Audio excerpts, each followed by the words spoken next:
your weapon. You have 20 seconds to comply. You now have 15 seconds to comply. You now have 5 seconds to comply.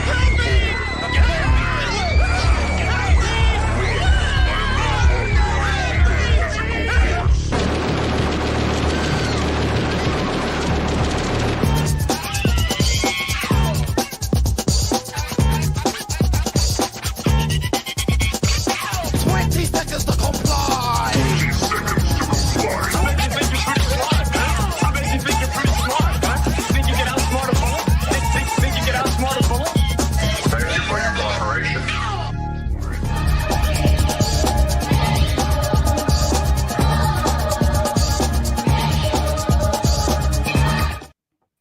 And we're live. Welcome, everybody. Hello. And we've got all three of us this week, which is Just really me good. screen. There we go.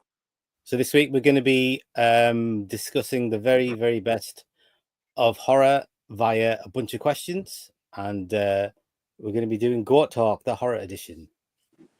You guys okay?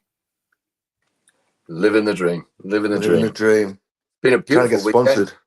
Oh, Yeah, isn't it? Yeah. I'm happy you all showed up. Weather's so nice. yeah. Thought you might have ducked out on this, but that's great. Happy you're here. Oh, yep. Sorry. If anyone sees me just jetting off, it's because my dog won't get out of my room. She hid under the bed there when I tried to chase her out. I thought you got her out. Because, well, she sussed out what I was doing, ran back in, and ran under my bed. Yeah. Oh, So okay. now, Fucking dog. Go on, get out. You should make that room a no-go zone, you know, your bedroom. I did the baby stairgate at the top of the stairs, and it's all right, I've got it. Right, I'll just take her out. Honestly, Vas, that dog's been an absolute nightmare. When is he not? I know. I think she's getting more powerful, if you can believe that. Yeah, he's getting bigger every time I see him. Honestly. It's a hair, isn't it? Yeah, and the paws are like... Do you know what I mean? Claw. Exactly. Yeah.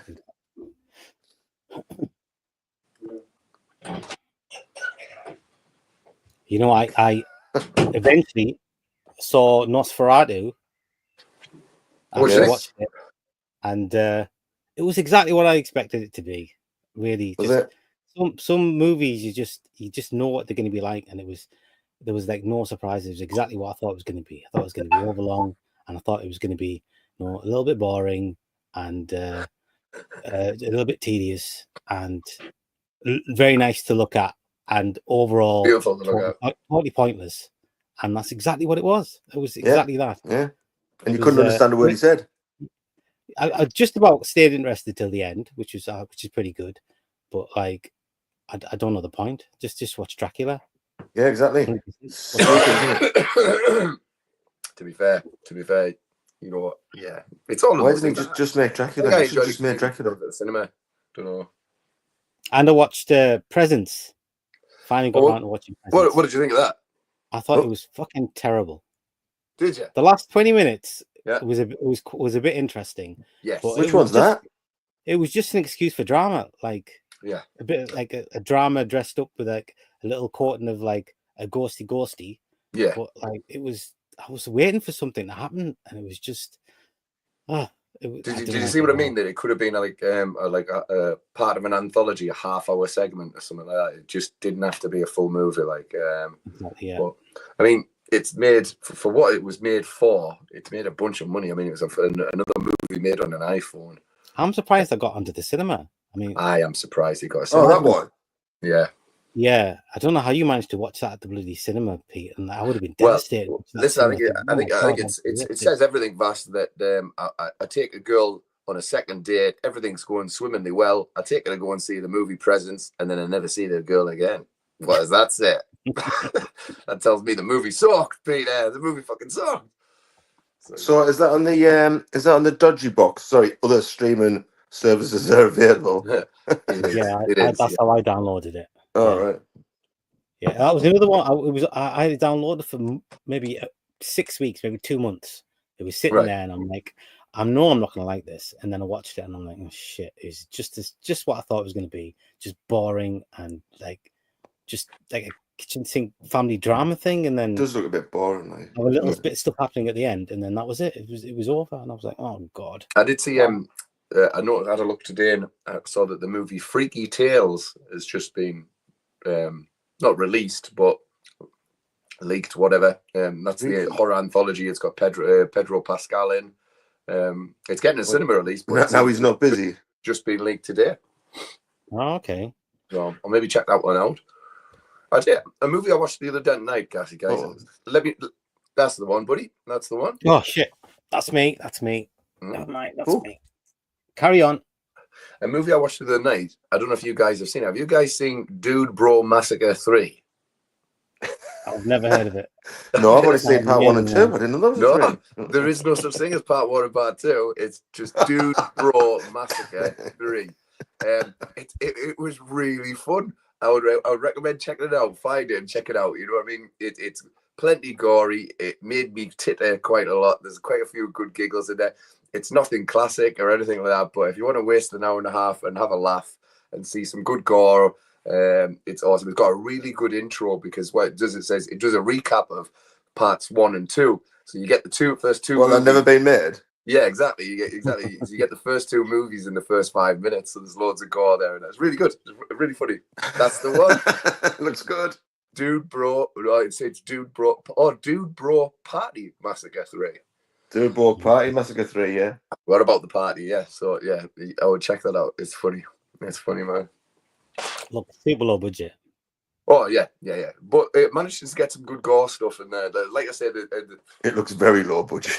There's a few like laughs in there that are genuine, like guffaw laughs, like that maybe giggle. Like whoever's made this, they obviously love like Friday the 13th movies and that. And yeah, they've got it cock on. Like, right? Should we crack on with this? Get some questions. Yeah. On. Let's explain your system. How are you going to do it? Right. Yeah. So I'll just let me get this thing on here. Share screen. Right, I've got all the questions on this picker wheel. You see that? And we'll just whatever it picks, we'll go with that question, and we'll keep going. There's a bunch of questions, and we'll just stop when we feel like it. You ready? Okay. We'll do it. I wrote everything in order as well. Me too. Well, you're gonna have to figure that one out. I didn't even number them. I didn't bank on this. I didn't write them in order. I just wrote what I thought of. Most enjoyable acting performance in a horror film. Who's going first? Peter can go first, and I'll go after Peter. You can go after. I'll go last. I'm not bothered. I'm just trying to. Oh, that was an easy one for me. This one.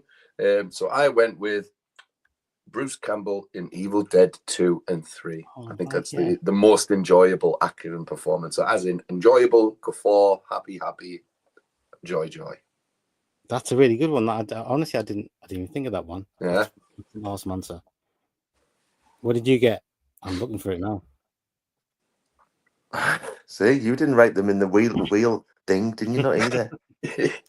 A lot of them I didn't get. Like the obvious questions, I had the obvious answer. Like there's only one answer, but a few of them I just put a bunch of things down, and I was thinking we'd talk about it, and then I'd decide afterwards.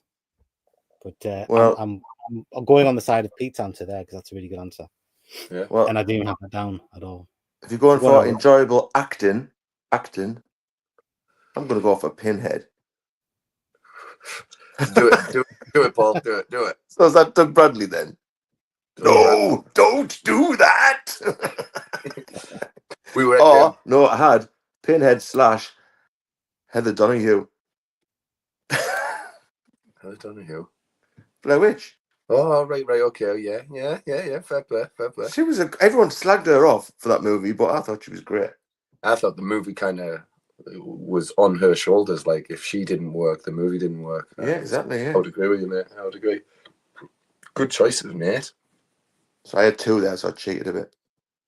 You know, we were at Aycliffe Con yesterday, and we were at this table that was selling like horror merch, and there was a Hellraiser doll, and a very kind of quiet, timid shopkeeper dude, just keeping their beady eyes on me and Paul, just in case we were going to steal something. And then Paul sees Pinhead and does his iconic Pinhead impression, loud as fuck, man. No, don't do that. The guy was like that, going, "What the fuck?" Well, we'd had a couple of beers, like right enough. It was probably, I'm probably not an idea of that, but hey, well, but it instantly. Aye, Peter bought that. Look.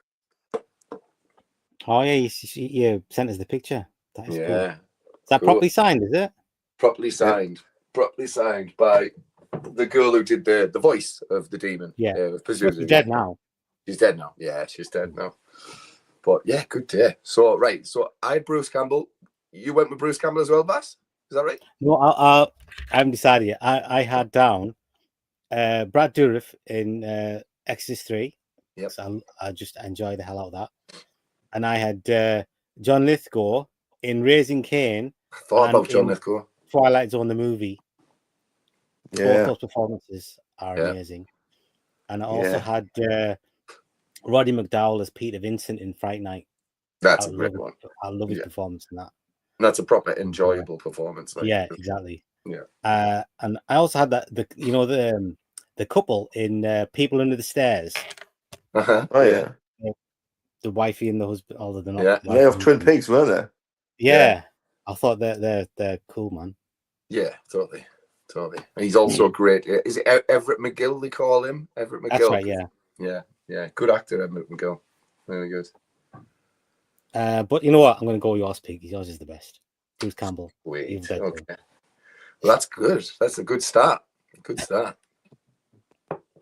So Pinhead hasn't got very many lines. You can't pick him just from that one line. I mean, these other lines are good, but like, I mean, that is the funniest line. But like, he hasn't really got that many lines on it. I'll tear your soul apart. Yeah, but I mean, again, that was part 2. It's the line as well as the delivery, and it's not like, I don't know. Yeah, he wasn't an actor though, wasn't he? No, he wasn't even an actor, so you gotta give him bonus points. He was an actor. We've been through this before. He was an actor. He was on. He was an actor. I thought he was on stage. Stage actor. He did plays with that Clive Barker wrote. He was in like the same troupe. Same posse. Yeah. Okay, I see. Right. Okay, so spin that wheel. Spin that wheel, Bass. I didn't number mine. So you didn't number. I can't remember the number question. Have I shared that yet? Did I share it? I have shared. Yeah.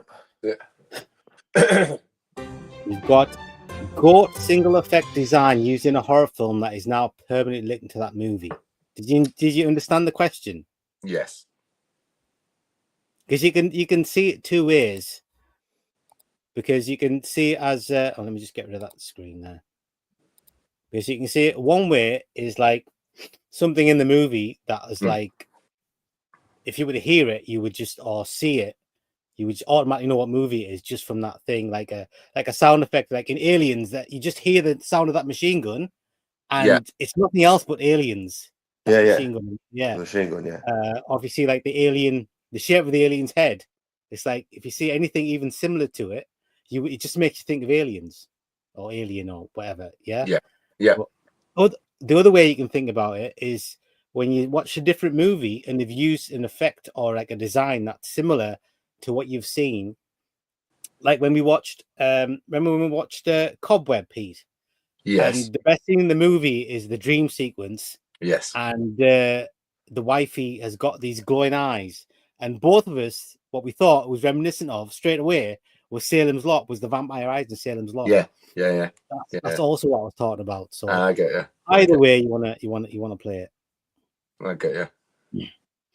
Yeah. Also in the substance, you know, the bit where she's kind of splitting and her eye goes from one eye to two eyes. Yeah. First thing I thought was In the Mouth of Madness. That's In the Mouth of Madness. Okay. First thing I thought was that's just what came to my mind. So when you see something and it makes you think of something else.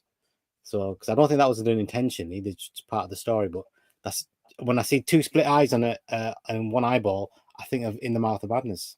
You just do. So anyway, either way, what do you think of? So I've got down here, mate. Maybe I didn't understand the question. as well as you just explained it. But I just put the John Hurt chestbuster scene from Alien. Okay, right. So yeah, I can see a frame of his shirt and know it's permanently linked to the movie Alien, and I can see the scene playing out in my head, and it's an awesome effect. It's an awesome effect. What about you, Elwood? I don't think I wrote anything down for this question. I'll tell you what. I'll have aliens. You know that machine gun? You know what I'm saying? I don't know where I got that idea from. I was inspired, Paul. Yeah, I mean they do it in like, I mean, if you think of action movies like John Woo, action movies, like any movie you saw that wasn't a John Woo movie when the guy had two guns and he's in slow motion and he's flying through the air and shooting at the same time. Yeah. It doesn't matter what movie you're thinking of. You're not in that movie anymore. You're thinking of a John Woo movie because it's like that's what the effect is, because it's like it's so iconic to that one person and his style. It's like they're just using that style, or like The Matrix. Like remember after The Matrix came out, and there was that movie, what was it called, Swordfish, with John Travolta in. And the beginning of it, they had this 360 explosion, which was like super cool. Oh yeah, it was a good one. Yeah, but it was like they just did that because it makes you think of The Matrix. It's just The Matrix style done with an explosion. And that's Swordfish. That movie. But no one ever talks about that movie, Swordfish. No. Oh, so let me find it. It was all right. That movie. It was all right. I didn't mind it. It was good. It was okay. Was Halle Berry in that? Yeah, Halle Berry definitely was in that movie. Okay, yeah, I think I remember it now. So I a few thoughts on it. I was thinking of the orb in Phantasm. Yeah, anytime you see a flying orb with a drill coming out of it, you're automatically going to think of it. Like you say, if you see one frame of that, you know it's from a Phantasm movie. True. Or the big smile in the end of Fright Night when Amy turns around. Yeah. She's got that huge, massive fang smile that's bigger than her face. Yeah. It's on the poster. Yeah. Scary. And but I think the one I went for was werewolf transformations. Just thinking that literally every single werewolf transformation you ever see, you always compare it to the one in American Werewolf in London. Yeah, it's like, absolutely. So regardless of what it's like, even if it's like a CGI transformation, the benchmark that you always compare everything to is always American Werewolf in London. So that's like something that's always like, so any werewolf transformation, it's just linked to American Werewolf in London. Totally. It's bonkers that was made in 1982. Here we are in 2025, and nobody's bettered it yet. You know what I mean? That's weird, isn't it? Nobody's come anywhere near. It seems like they're not even trying. I don't think. I remember a few years afterwards, like Company of Wolves had like a one that was like they try to do one different, and they try to use the same sort of like effects. But like now they don't even try. They just go with CGI or have them not really looking like werewolves anymore or whatever. I don't know. Yeah, like the moon landing. The moon landing. Yeah, because they did that ages ago, and they haven't tried. They haven't bettered it yet. They haven't done it. And CGI. It could possibly be CGI. We don't know. Right, next question. Wait, Matt, have we got any comments? Oh shit! Yeah, comments. Sure. We've got Rabia. Hi guys. Hi Rabia. Chris. Hello lads. Hello Chris. Who's Chris? Don't know who Chris is. Introduce yourself, Chris. Hi Vaspi Elwood. Like the question we'll asked, got to go with Brad Dourif in Exorcist 3. Come on. Go on. Again, part 2. Funny Elwood. In Dead of Night, the Car and Christine runner-up. Anyone in a fur-lined hooded winter parka during a snowstorm reminds me of The Thing. True. Good answer. Chris, it's Boyle Elwood. It's Chris. We were out with him last night, Vassy. Oh, okay. All right. Chris. Hey, Chris. Yeah. Actually, Undead of Night had a good video on his. There's been a tag going around where you pick your favorite movie of like 15 different genres, and you pick your favorite one out of all the genres, and he did a twist on it. So he did all horror, but different types of horror, like paranormal horror, haunted house horror, this, that, and the other. But nice. It's a really good video. Cool. I was thinking about that, doing that for a stream. I was thinking about, but anyway, that was copying people's I really ideas. enjoyed that video. Yeah. Thank you, Dead of Night. We'll do that next week. Just subscribe to his channel, man. His channel's really good. Cool. I will. Yeah, straight away after the stream last time, he made up a mock-up. He's like a proper artist dude, man. He did a mock-up of he was saying he was watching you talking about oh shit, I can't even remember. It was I can't remember. You were talking about one thing and you were like mashing up two movies together, and he did it himself. So he did Jaws and the Amityville Horror, mashed them together. No way. It was the poster of Jaws with like the Amityville tagline and all that. So it was really cool, man. That's awesome. Okay, I'm gonna definitely check that out. Evening, I think, but it was super cool. Wow, that is awesome. Thanks for mentioning the video on the channel. No worries, mate. Chris, I want to get it to horror movies. Where would you recommend to start? What a great question. Great question. That is, Christopher. That is a good question. It'd be good to know what kind of horror films you do like. You must have watched some. What kind do you gravitate towards? I always think, the best way to get started. I mean, I know Chris has a couple of kids, so I think Chris has got about 20 kids. I think, yeah. Chris has got a couple of kids, so I always think the best way to get started is to involve them as well. So I would recommend Jaws. Get your family involved. Watch Jaws. It's a nice gateway horror movie, that for sure. Poltergeist, yeah, absolutely. Again, you can get the family involved. It's only a 15, although it does get pretty rough. There's what Cat's Eye. Cat's Eye, I think, is a good one. Yeah, especially the last segment in Cat's Eye. With that used to scare me more than the other two when I was a kid. Cat's Eye, yeah. It's weird. Cat's Eye's got stronger over the years. I've found. I didn't really like it when I first saw it, but now I like all the stories, especially the James Woods one. Like, yeah, that's like the last one the best. I like it's like an old-fashioned monster movie thing. That's the one that gets me going. Chris says 18 kids, Pete. Don't be dramatic. Sorry.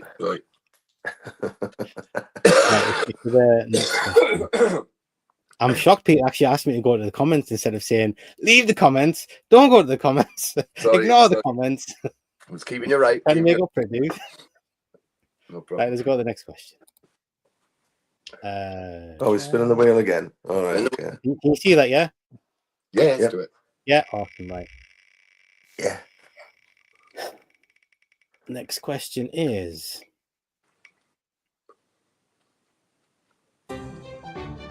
best sympathetic villain or monster? Okay. I'd put David from American Werewolf. That's a good nice guy, great monster. My one's quite similar to that, actually. Deadly monster, but he's very sympathetic, and he's just managed to get laid with Jenny Agutter as well. I feel for him, best night of his life, and then he comes a werewolf, and he's like, all I want to do is just live with Jenny Agutter, and I'd be exactly the same, but I'm a werewolf. Fuck. So yeah, I feel sorry for him, man. What have you got, Paul? Nothing. Well, think about it, isn't it? See if you come up with something. The one I went for was Evil Ed in Fright Night. Oh yeah, I liked it, especially his death scene when he turns from being a wolf to the human and everything.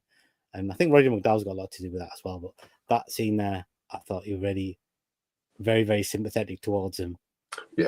Yeah, I liked his character. I didn't want him to die. Yeah, I agree. Even when he was being mean and evil, he was still like super likable. Like when he had that mop on his head and he's on the bed, reading the letter. Your dinner is in the oven. Yeah, totally. Oh shit! What's happened now? I've gone dark. Oh. I've gone dark. Honestly, I'm having technical troubles like anything today. Gremlins. Let's see if I can get it back on again. It could be that cloud. Have you thought of one, Elwood? No, I haven't. You have to come back to me later. I don't know why that's gone off. What board leg is that? Oh, that's done.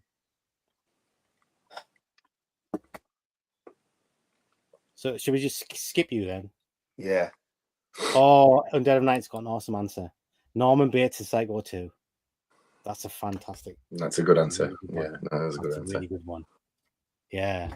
Especially when he's coming up the stairs and she's stabbing him in the hands. He's coming up the stairs. Yeah. It's cool, man. I don't know why this isn't working. What about Jeff Goldblum in The Fly? He was quite sympathetic. Oh, yeah. That's a good one. I did think about The Fly when I That's a good read one. that question earlier. It could be And an I thought, answer. nah. Oh. No, they're all really good answers.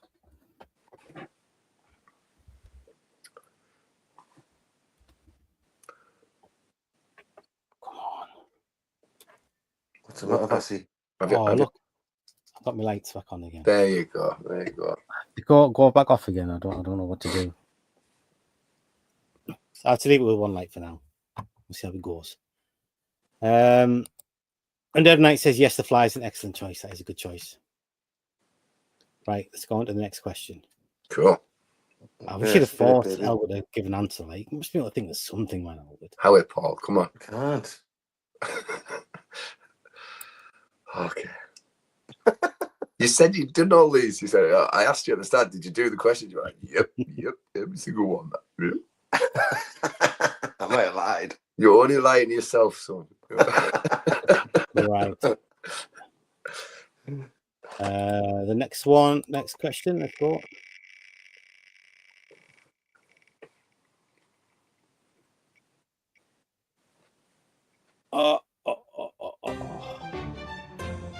This is one of the questions I wasn't very happy with because it's a bit of a crap question, but it's on there, so let's do it. Best final girl. Jamie Lee Curtis, man. Jamie Lee Curtis for me. I think it's I mean that is the obvious one, isn't it? Yeah. Ripley and Aliens. Aliens. Yeah, I thought it was an obvious one. I went with Sydney. You gone with Sydney, yeah?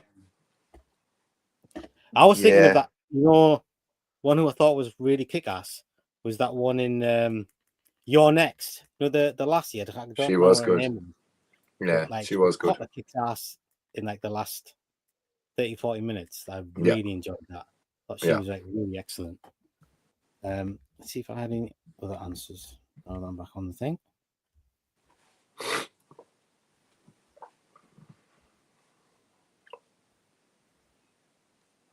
And I had Maya from Evil Dead as well. Evil Dead 2013. It's a good one as well. Yeah.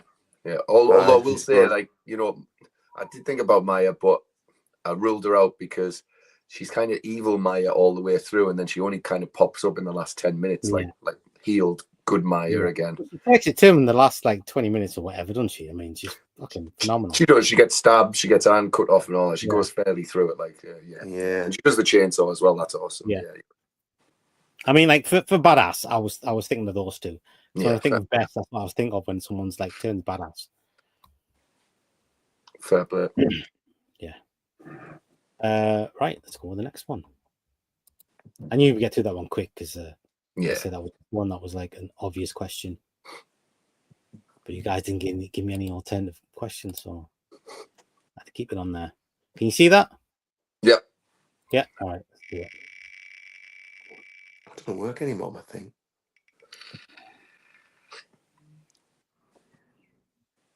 All right. Okay, this is one of the questions that I added. It just occurred to me. So this is not on the list? It's not on the list. Sick. Okay. I just think of what's your GOAT nostalgic horror, the one that is like makes you feel good, that one that like no matter what mood you're in, that's the one that's gonna like put you in a good mood. In a good mood. You only pick one. What would it be? I'll give us the choices as well, isn't it? Right, I think you should go first, Bassy, because you thought of the question here. So hopefully you've got an answer to the question that you've thought of. I had four. Right. The ones that I just love to watch. That just like pure escapism for me, which is what I want from a movie. It takes me away from the present and takes me just away to like the nice place. And I had The Burbs Poltergeist, Yeah.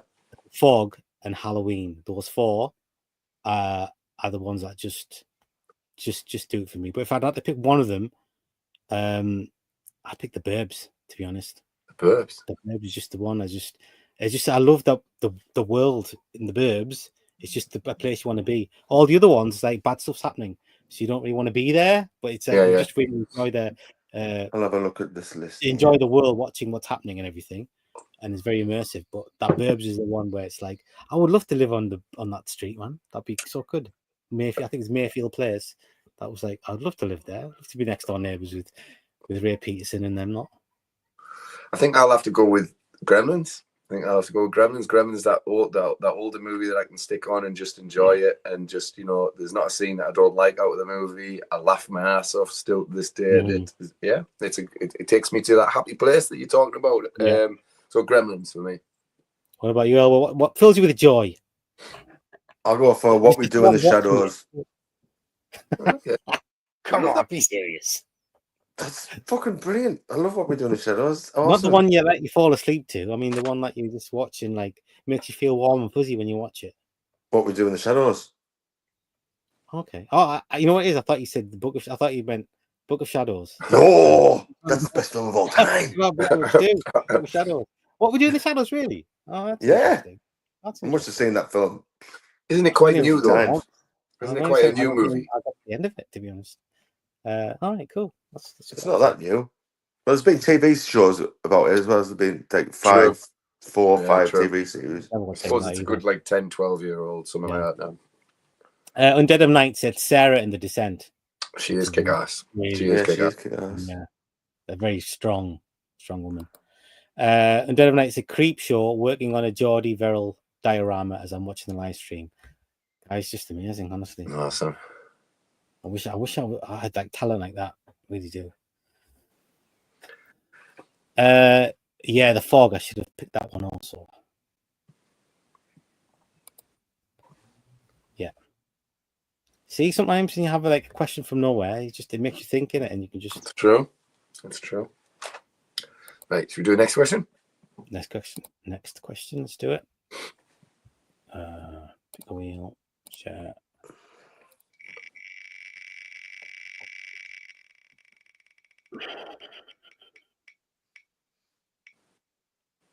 Okay. Best twist in a horror film. Best twist. Okay. I didn't number them. I've got mine. Just find it, man. Just find it. So my best twist I've put here from a horror film, and I'm going on the experience that I had at the cinema, and I genuinely didn't know what was going to happen, but it was the original Saw. It blew me the fuck away when I was in the cinema, that original ending to the original Saw. Didn't see it coming, and I remember jumping on a train afterwards, and I felt like I'd just seen something totally awesome. So I'm going with that one. That's a good one. Yeah. Best twist. Just think of a movie with a twist in it, man. Eh? And don't say Sixth Sense. Just pick one. Ringo. What's the twist in that? Well, she climbs on the telly. Yeah. Is that the twist? Well, no one expected it. Yeah, that's true. I didn't. It's a telly.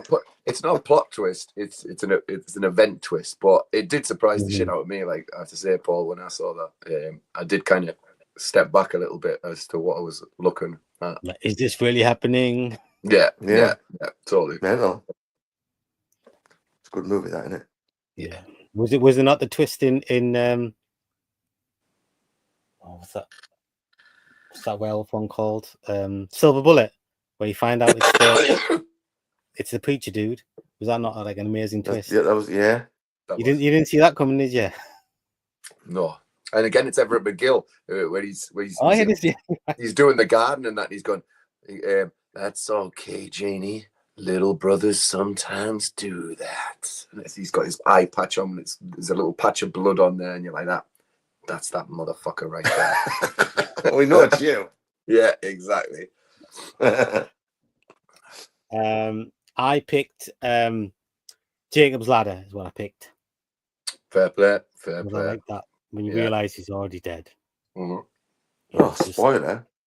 I know. Yeah, I should have said spoiler alert. But yeah, that's the one. That one there. Because that one's like, it's like really tender at the same time, isn't it? And Yeah. he accepts it and all that stuff. He's like, yeah. Wonder if Jacob could possibly be the most sympathetic character in a horror film. We've had that quite, you know what I mean? But he's not villain, though, is it? No, but yeah, but I know what you mean, though. Like as a character, he Yeah. really is. Yeah, He yeah. Tim goes Robbins through- has that thing where he can do that, isn't it? Yeah.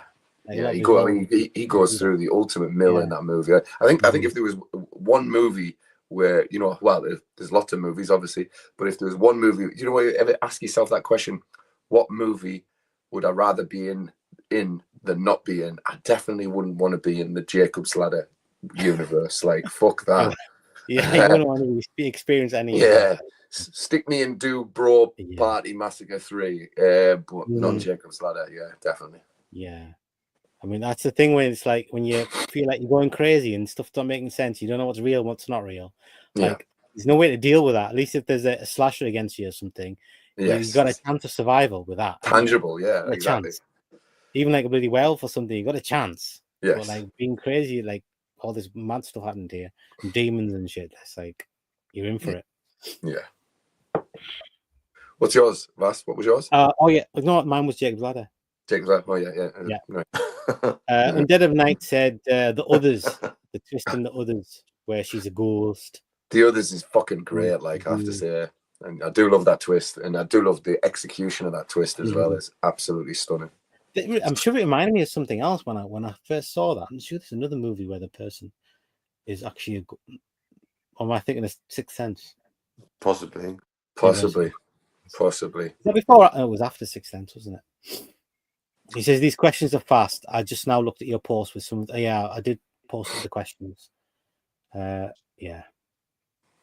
Some of the questions are going to go really fast, I'm afraid, but try and keep up. I'm sure the ones you can just think of are going to be better than Elwood's anyway. Why is my little thumb not working anymore? Maybe too dark in the room, maybe? Maybe it's a setting on your thing. Yeah, turn the light on, isn't it? It's a new phone. Might not do it. Oh, right. Right, next question.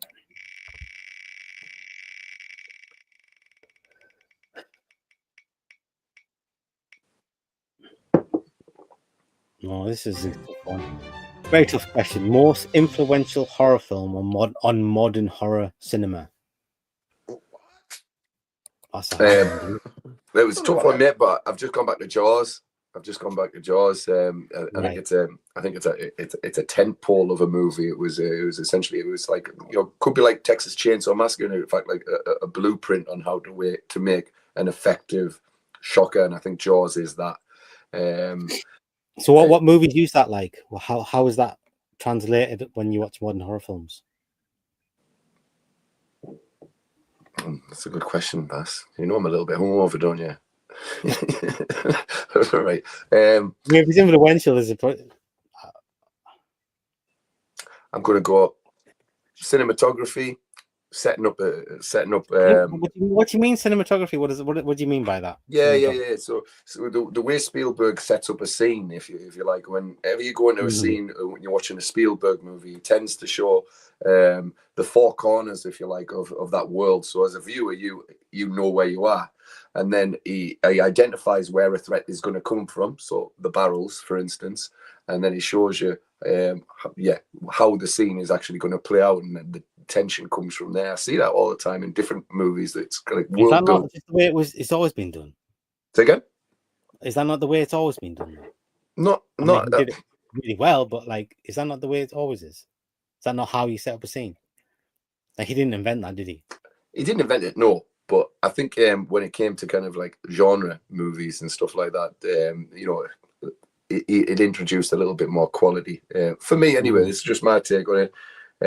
He also kind of paved the way for folk that didn't necessarily have a good. I mean, we see it in horror movies today where they don't necessarily have a huge budget for the monster or whatever. So they create the scares by keeping the monster off screen and, you know, just teasing it a little bit. That's all, you know, from Jaws, because the shark didn't work.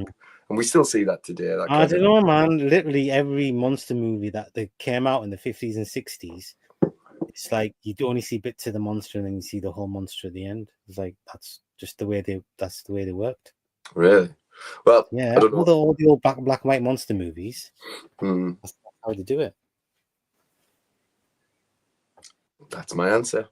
All right, that's fine. That's all right. I'm sticking with it, Bas. I'm sticking with Sorry, it. dude. No problem. Go Elwood. It's a hard question. I don't know. So you got to think about old one, haven't you? So what? Psycho. Good shot. It's got to be old. If it's influential, it's got to be brand new, can't it? Yeah. But you got to think about it this way: when someone makes a slasher movie, are they thinking of Psycho or are they thinking about the template of Halloween rather than Psycho?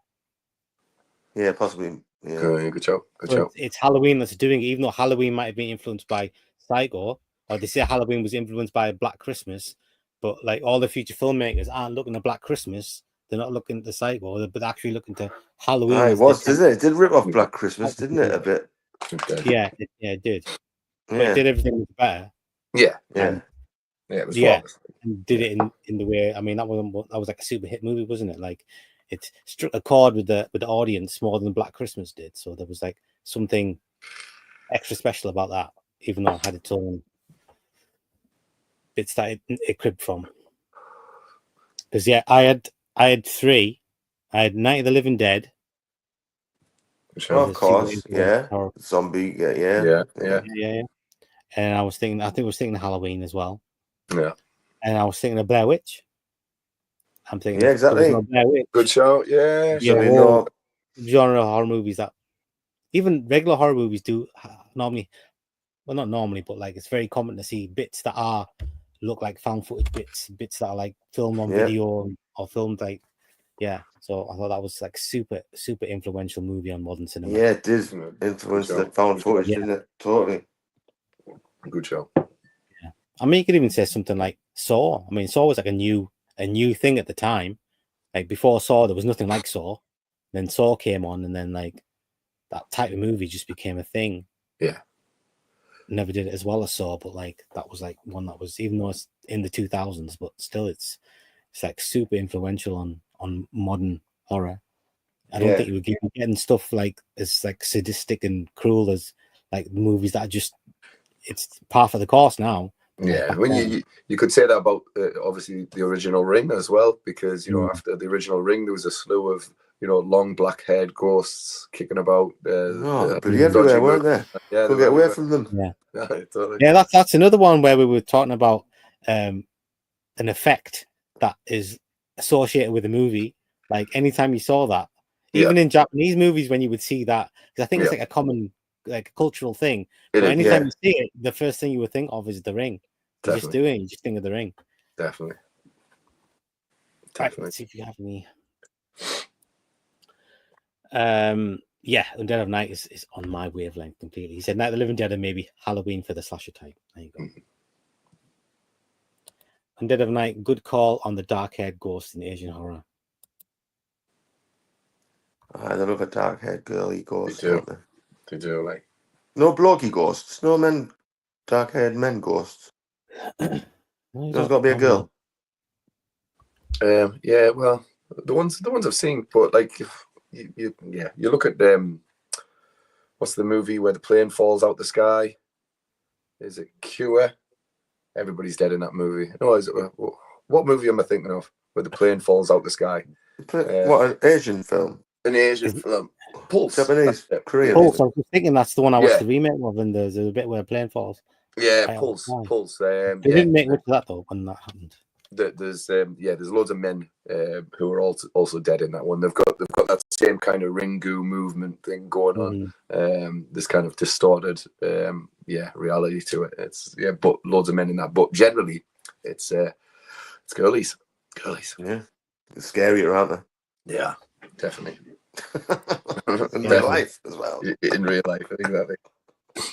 Right, next question. Put that one off. I did, yeah.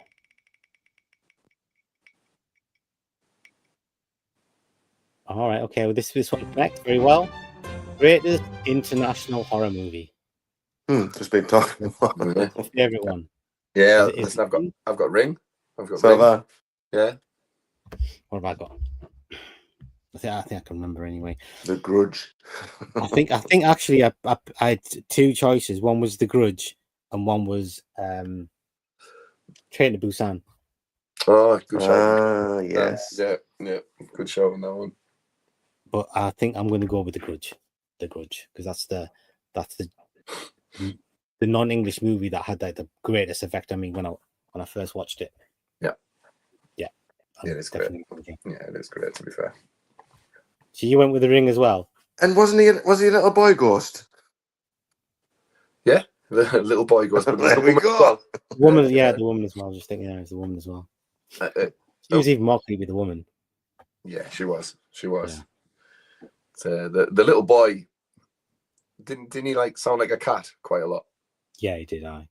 Which is fucked up, like, to be fair. But yeah, he just like crouches down and just the whole time. He didn't actually do anything, did he? He didn't do anything. Bastard. The woman did. The woman was doing all this like that, isn't it? I like the fact in The Grudge that nowhere is safe. Like if you fucking hide under the blankets, under the blankets with you, like nowhere safe. That's it. Right, yeah, we killed that one, mate. That's good. Smashed it. Share screen. Let's go on the next one. Share. Oh, spinning.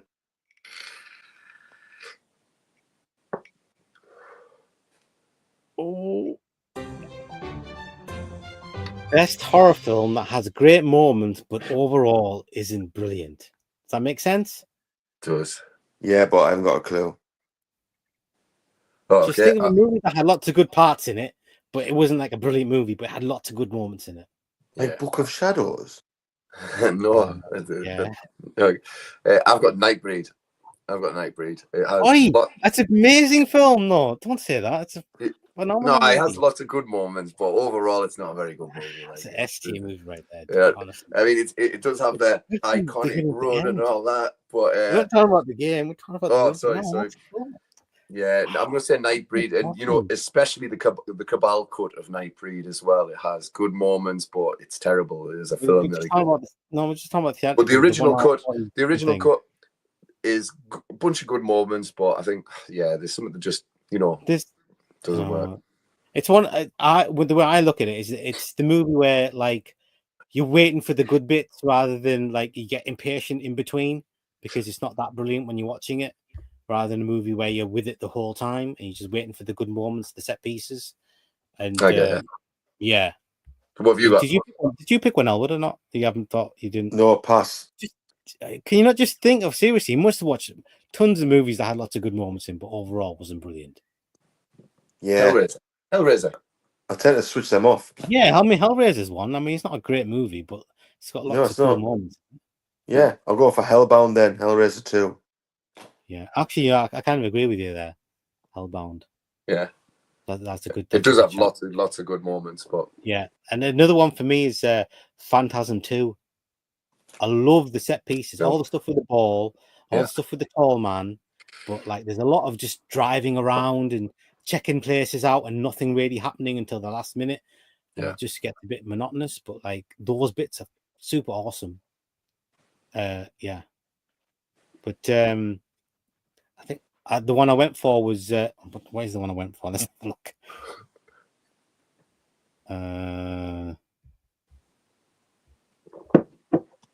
Let's have a look.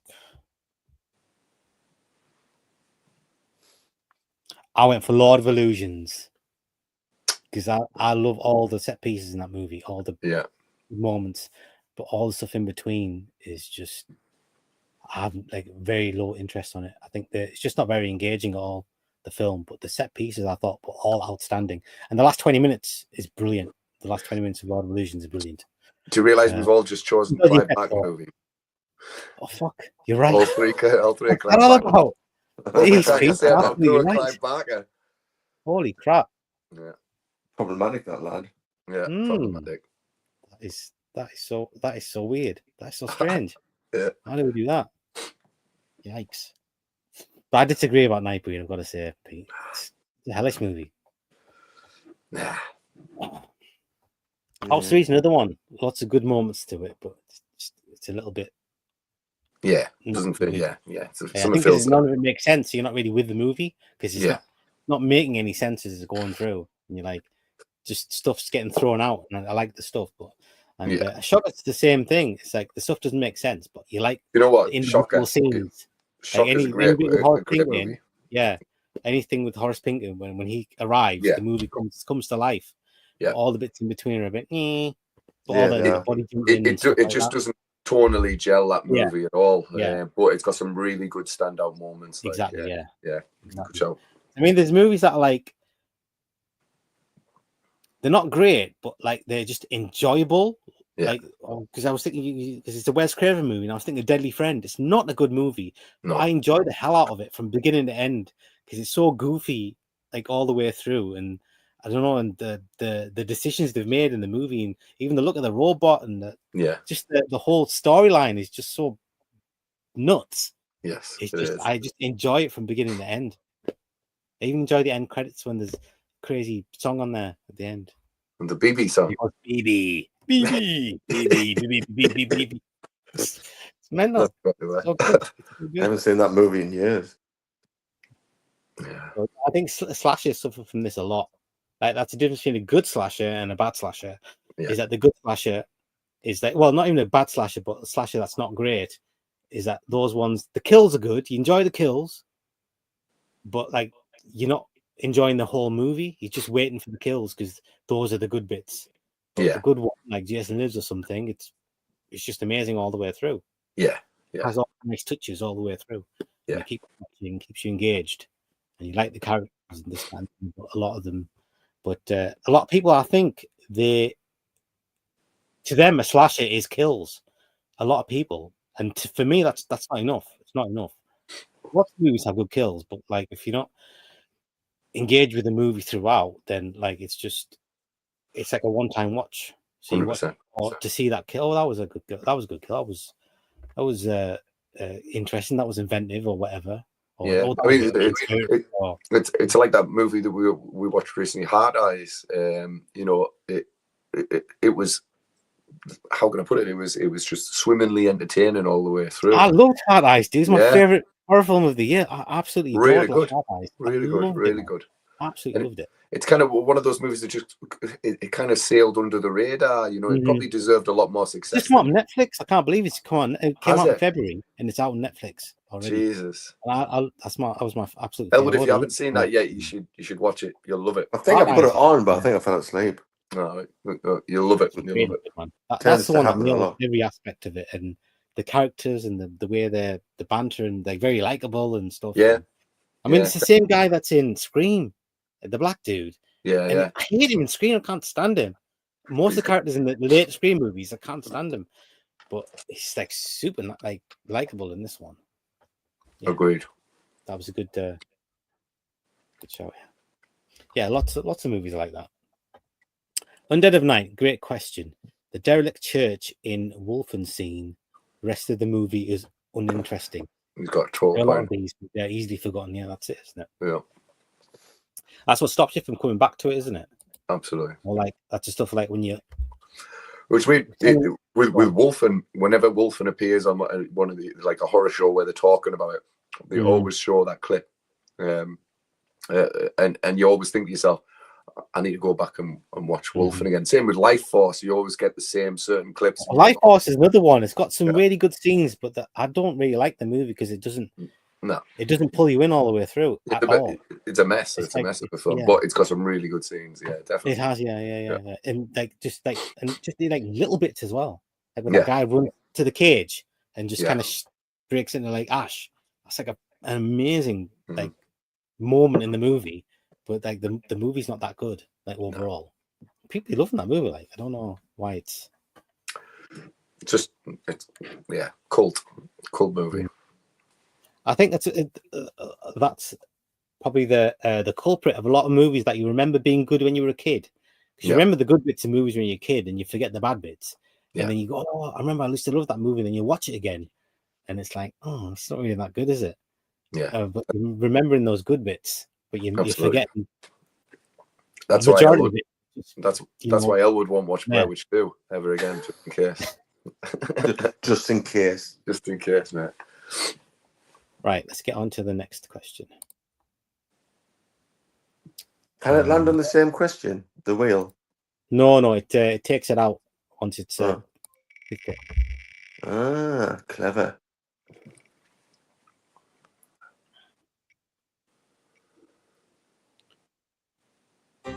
Greatest ending, shocking, stroke, ambiguous. Oh, what did I break down for this? Mine was easy, and it might not be everybody's greatest ending, but it's for me, it's the ending of The Thing. The Thing, I was thinking The Thing as well. Yeah, I was actually thinking of The Thing when I wrote when I thought of the question. Really? I was actually thinking The Thing because as soon as I was thinking, is that a good question? And I thought, it's The Thing, isn't it? It's The Thing. And I was thinking, okay, maybe it's not The Thing. And I was going through and I was thinking, oh, this movie's got a good ending, that movie's got a good ending, and I just kept coming back to The Thing. It's just like because like as an ambiguous ending, that's like the one. Still sparks today, debate today, you know. So I've still got many questions about that ending, and I'll probably never get the answers, man. I tell you what, I did one for shocking as well, right? and like memorable, and it's Invasion of the Body Snatchers, 1978. With that one, that was the other one that came to mind. That's amazing. That and The Thing, that's what I had. Those two. Yeah. Good movies. Where'd you get, Elwood? I had, and I might have it again. I had Blair Witch. Yeah. Good show. Good show. That is a good one. That is a really good one. Is it Mike in the corner? Mike in the corner. Yeah. And then the camera falls. Yeah. That's a fantastic one. That's a good one, dude. I knew you could do this, Elwood. I knew you could. I wish I thought of that. That's a really good one. Right. I think we've pretty much wrapped that one up, haven't we? Yeah, that's good. Let's go to the next one. Okay. Very strong answers.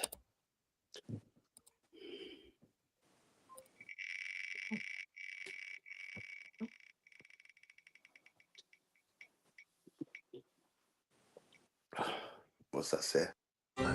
Greatest opening sequence that sets the tone of the film. This was question number 1. Yeah, it was. I struggled with this one, Bass, because there's so bloody many. Yeah, I mean, give us your thoughts, isn't it? Give us your thoughts on some of the ones of your options. And then so me and Elwood had a good long conversation about this while drinking a couple of pints yesterday, and you know, the movies that were popping up were Dawn of the Dead remake, because that opening to that movie, that was class, man. What? Sorry, say that again. I was reading the comment. What you say again? Dawn of the Dead remake, the opening. Is insane. And it definitely sets the tone for the movie. Yeah. It just says, hey, this is going to be badass, man, you know, and this is going to be full on. So that one. There's other movies, but I don't want to spoil any that I can suggest. But I don't want to spoil any of your answers that you guys have had. But there's fucking loads. The one that I kept circling round to, back to for me was The Exorcist. You get it's quite a long opening, but it starts to build this mood. So where Merrin is, you know, in the office and the clock stops. It's ominous as fuck, and then he finally goes up and he's stood in front of the Pazuzu statue, and then he's staring at it, and then the two dogs start fighting, and it's almost like this statue is creating this madness and violence, and then you get that shot of him just staring at Pazuzu and the wind blowing by, and you can hear that the dogs screaming, and then the movie The Exorcist starts. So, I think that sets the tone for The Exorcist. That I really like that one. That's a fantastic answer, dude. And that didn't even occur to me, that one. That's a brilliant answer. I love that answer. Go on then, Elwood. Well, there's loads in there, like Scream and that, but I went with It Follows. Yeah, that's a good one, yeah. Because, you know, when she comes out of the house, the young girl, she's running around. And obviously, we've seen the movie, so we know why she's running. Yeah. She's like trying to get in a car, so she's like, and It Follows is following her, the demon or whatever it is. and then she manages to get in the car, and then she drives to the beach. Yeah. I don't know how far away that is, but it's still following her. Yeah. And then she's phoning her dad, isn't she? And then it's night. She must fall asleep or something, and then she wakes up and she's all like, I think that's the bit that really sets the tone of the movie, because I mean she's mangled, like she's mangled, she's only been on screen for a couple of minutes, but you like her, you feel sorry for her, you feel empathy for her, and she's absolutely just been mangled.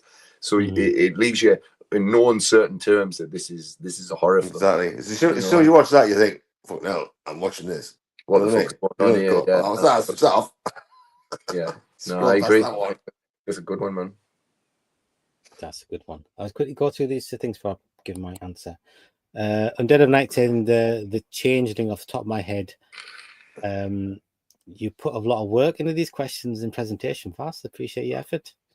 Someone's got to do it, mate. These guys aren't going to do nothing. Leave it all up to me.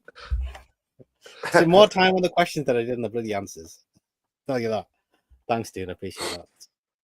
That's nice. That's nice for you to say.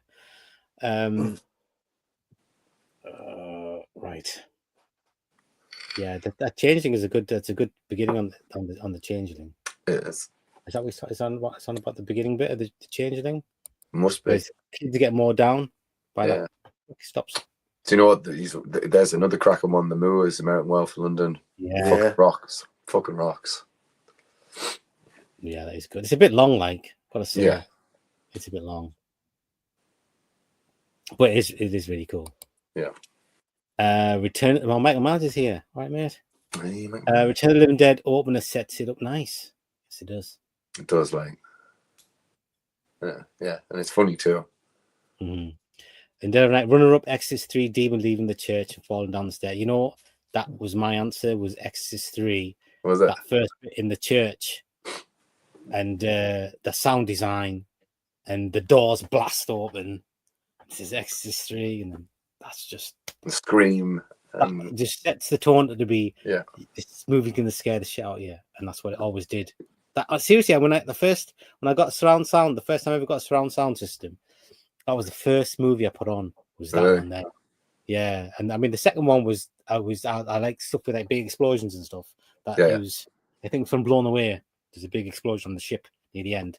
Yeah, and I used to put that on as well. But I used to put that movie, and that used to, seriously, it used to scare me just having that on full blast. Just that opening bit in the church. And the noise and the way it goes. And See, I was convinced you were going to say The Fog for this one, Bass. I was telling Elwood yesterday. Oh, The Fog's a fucking amazing one, dude. Yeah, you did say that, The Fog is definitely there.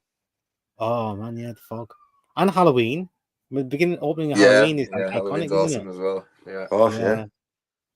And you know, even the Evil Dead 2. It's not really a bad answer because there's so many. You're right, there is so many good ones. So many. And Scream's like a really obvious one. Exactly, yeah. One of the best of all time. Yeah, you thought Drew Barrymore was the lead character, didn't you? Yeah. She wasn't. No. She's on the poster. Exactly. That's as far as she got. Yeah. Michael Myers says Rob Zombie's Halloween 2007 opening scene lets us know it's going to be a right load of shit. That's correct. That's correct. But Halloween 78 opening scene sets it up perfect. It does indeed. Michael Myers, there's sheep shit on my pack. Michael Myers, the Fog opening campfire scene sets the mood up lovely. It absolutely does. Snap, yeah. That's good. You know, I came up with a few ideas, then I just stopped. But the more you think about it, the more just kind of just jumps out at you of like just. It could be a stream all in its own. You know, that's what Elvis said yesterday. You know, I thought it was bang on. Yeah, that's a good one. In Dead of Night, the first movie you watched with home surround sound would have been a good question. And mine was The Thing when they called the helicopter chases the dog. Good job. Yeah. I have to say, whenever I buy a new TV, a new, player, whether it be a PS5, anything, The Thing's always probably the first. When we used to go in the shop, we used to go in the shop that sells TVs and things. They're always playing Jurassic Park. Yes. And the bit with the cup. And the cup shaking and the thing coming, and then listen to that sound! Wow! Totally. And it was really nice, but like that would not be the one I would pick. Yeah. I remember when I got it, I was just like, I would think about, I can't wait to watch this movie on surround sound and in like 5.1 or whatever it was back then. Oh, I can't wait to watch this. I gotta see this. And I used to think American Werewolf for London would be awesome. The bit where they're going to get lost in the moors and the werewolves going around. Yeah, but like it was never as good as I thought it was going to be. Like I imagine it'd be really better. I don't know if it's changed now with like 4K or whatever, but I mean when I watched it the first time, I think it was probably only on DVD at the time, but like I mean normally DVD has good 5.1. Yeah, totally. They didn't do a very good job on American Werewolf because I never thought I could. I wanted to hear it coming from this side and then this side and then there's a werewolf going around with this. Never did it. Never did it. Right. Yeah, that would have been a good question. I should have. I'll tag team with you next time on Dead of Night. I'll ask you instead of asking these guys. They're not gonna give them a bloody week to come up with questions. Right, let's go on with the next one. I'm mourning on now, I don't mean to, sorry. No problem.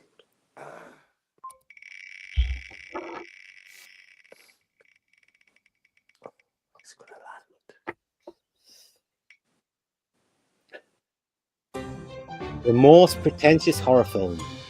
Ooh, pretentious. What did I have for this? Oh, I know what I had. Yeah, I remember. I found this one hard because, to be honest, I can tell if a movie's going to be pretentious. I just know, and it keeps you from watching them. But like, well, anyway, what did you get, Pete? I put Mother, Darren Aronofsky's Mother. Yes, that was a pretentious horror film. I knew we had shocking moments and everything like that, moments that made me gasp and stuff like that. But boy, it was a pretentious fucking journey to get to those shocking moments. Like, so yeah, Mother. Yeah. I'll just read this thing. Michael Myers pretty much shut my pants the first time I saw American Werewolf opening scene. I think it was on BBC One. I think the first time I saw it, well, I must have seen it already. I always remember it being on BBC Two when Alex Cox used to do the intros. Those Saturday or Sunday night. He used to do intros to movies, and he did that one for American Werewolf. He did it from the moors, and he introduced the movie. And I remember watching the movie like that time when he did that. But I'm sure I'd already seen the film. That's awesome. And Dead of Night is a good one for surround sound, but not a great movie. Is The Order. In the tunnel, every channel has a different voice speaking. What movie is The Order? Who's in that Dead of Night? I know. I'm pretty sure Jean-Claude Van Damme had a movie called The Order, but I'm sure it's not that. But you have to let us know what movie that is. That sounds good. And Dead of Night, The Witch, even more pretentious when it's spelled the Vivitch. Skinamarink. The Vivitch. That's a good one. Yeah. Yeah, I'll tell you, I went to cinema. I dragged my friend to the cinema to see The Witch, promising him that it was going to be fantastic, and then I swear he was going to kick the shit out of us after the movie. Like he was not happy at all. Yeah, Michael Myers says maybe the Suspiria remake, even though I still quite liked it. Yeah, that is definitely one that was fucking up its own ass. Michael Myers, I remember the Alex Cox intros too. Didn't they have a creepy monster dude? He used to intro them too. Yeah, that's right. I think on the Friday night, Dr. Terror or something he was called, or something, or Dr. Horrible or something like that. He used to introduce the horror movies. Michael Myers JCVD did a film called The Order. It was a very scary film. I don't think I've actually seen it, but yeah, I am aware of it. I picked, and it's a movie I saw years and years ago, and I barely remember, but I remember watching it and not watching the whole thing because it was called The Hunger. It was a Tony Scott movie with David Bowie. I don't remember who else was in it, and it was like a vampire movie. And I was all set to watch a vampire movie, and it was like, what the fuck is this? It was like the way it was shot, and like it was like barely any vampire stuff in it, and they weren't really vampires. And I'm like, oh, that's The Hunger. That was the one. A good show. Well, it's pretty much the same, Vass. I was looking for vampires and thought, what the fuck is this? Nosferatu. Yeah. What the fucking hell was that? Yeah. Talking about The Witch. There you go. Yeah. Well, all these movies. Yeah, There you Michael go. Myers is maybe Midsummer, but again, I didn't mind it. Oh, Heath Ledger movie. The Oh, Order. that one. All right, okay. That one. All right, okay. I'll check that out. The Hunger is the least Tony Scott film ever. Yeah, it's like a big commercial. It's shot Is like it? like those, yeah, fancy commercials. Were you saying it was worse than Free Jack? Not wrong with Free Jack, dude. All right, okay. I enjoy Free Jack.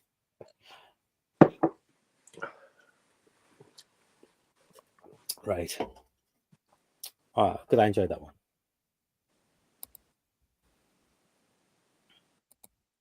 Let's go with the next question.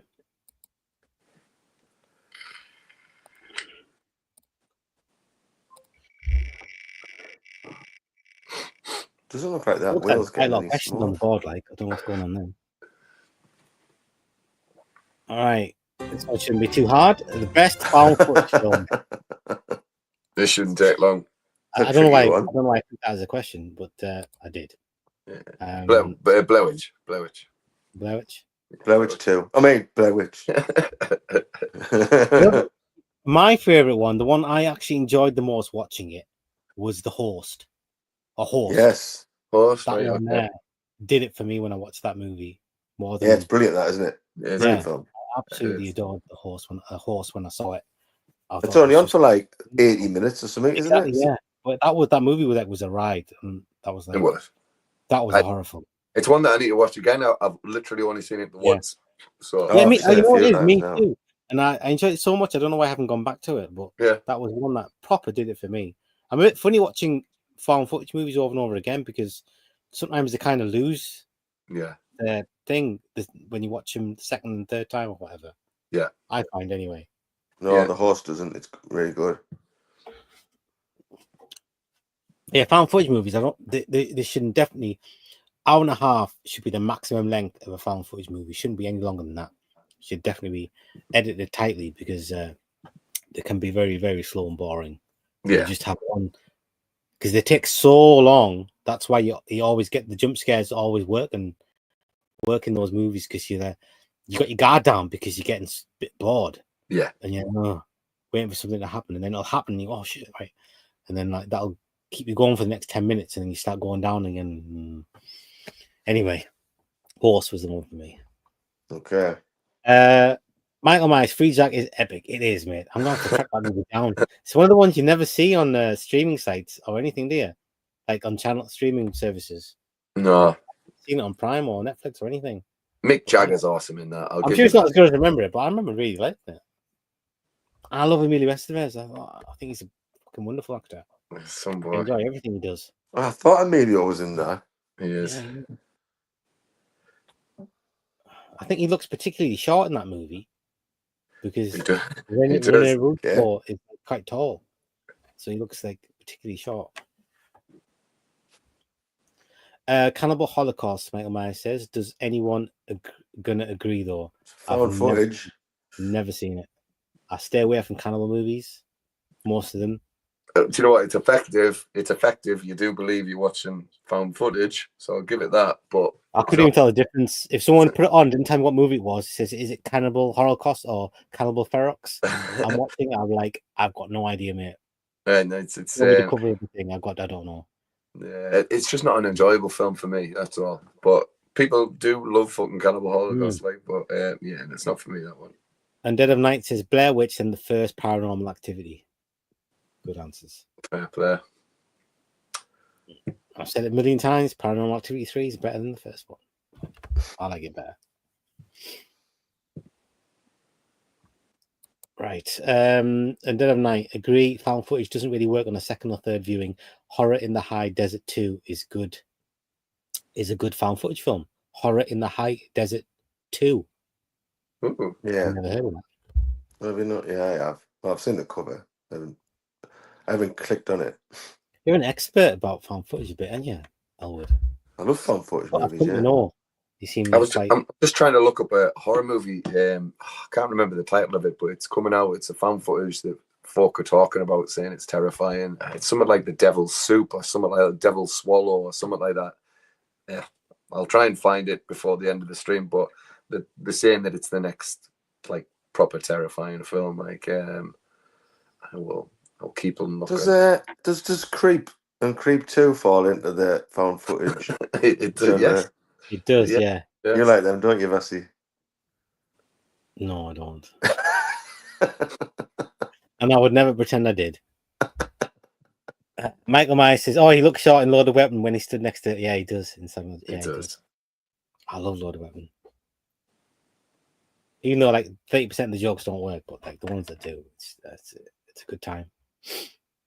Oh, I've got a clip from that. Hold on. What the hell was that? There you go. Right, next question. Fair enough. Yeah, it doesn't work. It's normally like it's a meme for like when something happens, but if you just put it in like that, it doesn't really work. Share screen. Wheel, share.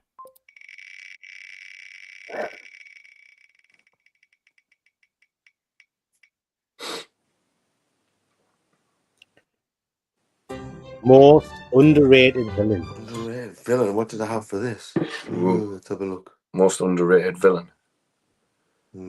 Oh, okay. I put the man. So not the woman, but the man from Hot Tension. Yeah. Oh, that big guy. Yeah, the guy. He's quite methodical. He checks taps and stuff like that. He kind of he's a thinking man's serial killer. He's got a good presence about him, like almost a Michael Myers presence about him. Yeah. I think with Hot Tension, obviously, it's got a divisive ending, so I think he gets missed, and I think more people should be talking about his performance. I think he's great. So that's all. But what's his name? It's very effective. That casting there. So yeah. I've just put him as the killer. I don't know his name. That's a super good answer, that dude. I like that. What did you get, Elwood? Well, mine was because when you said the man, I think mine is actually called. I don't know. I think he's called the man as well. Yeah. In that movie Hush, that Netflix movie. Yeah. Oh, okay. Yeah, that one. I think he was just called the man. The man. Or the killer or whatnot. I don't know. Let's have a little look. See what it says. Yeah, he's a good killer, man. He's smart and he's also got a bit of bit of attitude. Yeah. 82 minutes that movie. There you go. Yeah, it's a good film, but it's really good. Yeah, he's called the man. The man. I like it. Yeah, I like his performance, mate. I didn't like him. You kind of hated him. You were scared of him, type of thing. John Gallagher Jr. There you go. I had two answers. Mm-hmm. I had the trickster from Brain Scan. Oh yeah, really that's a good one. I thought it was cool. Like the best bits of the movies when the trickster came, like when he showed up. Yeah, it was, of course, the movie just comes to life when those bits happen. And Nyx, who's the villain from Lord of Illusion, Nyx, the one that gets resurrected. He's only in like the last 30 minutes of the movie. I can't remember that movie. I can't remember that. Come on, dude. He wears his big white overall things, and he's awesome. I know the trickster, but no, I don't remember the other one. Yeah, guys, so watch Lord of Illusion again. I'm gonna go back and watch Lord of Illusion. A lot going for it. Yeah. Right. Have you got Brain Scan on DVD, like us? I have, yeah. I have got it on DVD. I've never been able to find it though, but I do. I absolutely do. That must be a rare DVD, Brain Scan, surely. Oh, Brain Scan, there it's there. Gotta be. That must be a rare one, that. Yeah. I have no idea. When I was a kid, I used to love this movie because I used to relate. Brilliant. To it because you liked horror films and stuff. I had a horror club at school and all that stuff. I was like, but I've grown out of it a bit now, to be honest. I only watched it for the first time about a year ago. Seriously? Yeah, and I liked it. Right. It was in the 90s, it was so like that time in the 90s, there was so many bad movies around. Yeah. It was like when you got one that was half decent, it felt like you were watching the best movie in the world because all the other movies were so bad. Yeah. So like I think I liked it a bit more than it was, but like it's one of the ones I always watched, like I watched quite continuously through the years. But like I just noticed that I've not enjoying it as much as I used to enjoy it. But yeah, let's have a look at the Michael Myers says Cropsy from The Burning. That's a good one. Good shout. That good shout. Bring him back and does more stuff in it because he doesn't do much stuff in that movie. Yeah, for the first half of the movie, for the first half, do much at all. He just the canoe scene's kind of iconic though. Yeah, there's an iconic scene that. Yeah, and the look of him when he's got the garden, the shears up in the air like that. Are they not remaking that? I'm sure I heard there was a remake. Do you know? I've not heard Elwood, but I tell you what, it's a movie that they probably should have a look at. That you could totally remake and make a good movie out of that. Might have been just some bullshit on the internet. And Dead of Night said Satan in the 2 from Prince of Darkness. That's a good one. Oh yeah. that swirling green goo. Yeah, the green swirling. Oh, that's Satan in the tube.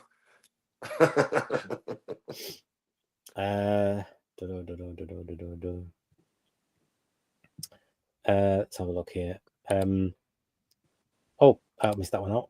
On Dead of Night, I bought a copy of Brain Scan on Laserdisc last summer at a flea market. Wow. Don't have a Laserdisc player, just like the cover. Oh, nice. And I'm sure that is rare. Yeah, definitely. I love the look. I've never owned one, but I love the look of Laserdisc. Like a giant CD, isn't it? It's just like silver. Yeah.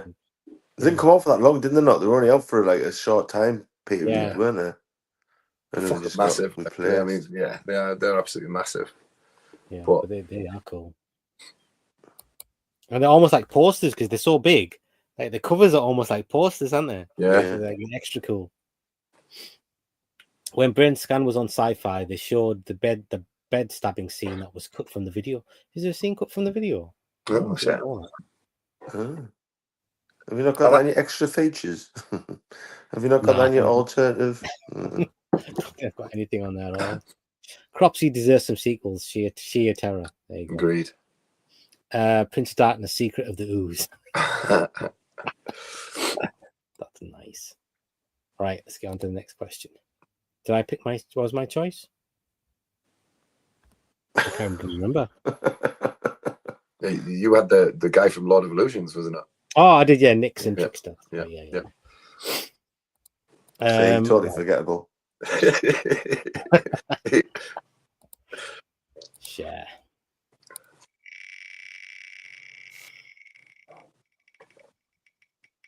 Right. What does that one say? Most iconic weapon. I knew that was going to come. I wasn't a fast fan of this question, but I did it anyway. No, there's lots you could think of, isn't there? Yeah, I've got Chainsaw. I think it's iconic. Well, both with Evil Dead and Texas Chainsaw Massacre. If I see a Chainsaw in another movie being used, I'm thinking of those two movies. I think Chainsaw.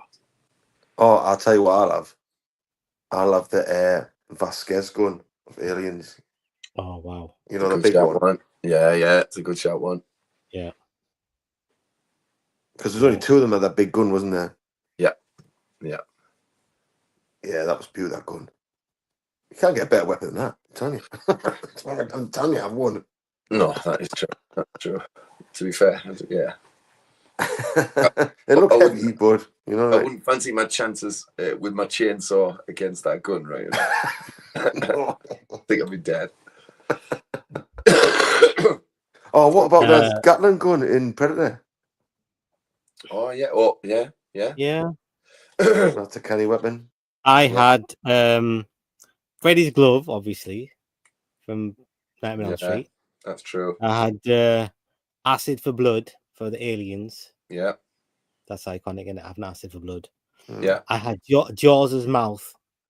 I think that's pretty iconic. Jaws' mouth. True. Just his mouth. So that's pretty iconic. Just his mouth. Okay. Just his mouth is scary, man. That's a weapon. Is it a weapon? No, is it a weapon? It's a weapon, man. Is it just his teeth? I don't know. But yes. I had the chainsaw as well, and I had the sphere from Phantasm. Yeah, that's cool. All the balls. I'll pick Freddy's glove, I guess, because it's the obvious choice. Yeah. But I had all those things. Let's have a look here. Michael Myers says Lord of Illusions is decent. The sword scene was epic, and Famke Janssen was as well. Yeah. That's who I remember. Frankie Dancer. Yeah. Just watch don't watch the extended cut. Just watch the normal cut. Okay. The sex scene's cut out of it, but like it's a better movie, a better pacing. Suffers from the pacing. Michael Myers got to be Freddy's glove. Oh, and Dead of Night, the flamethrower from the Thing.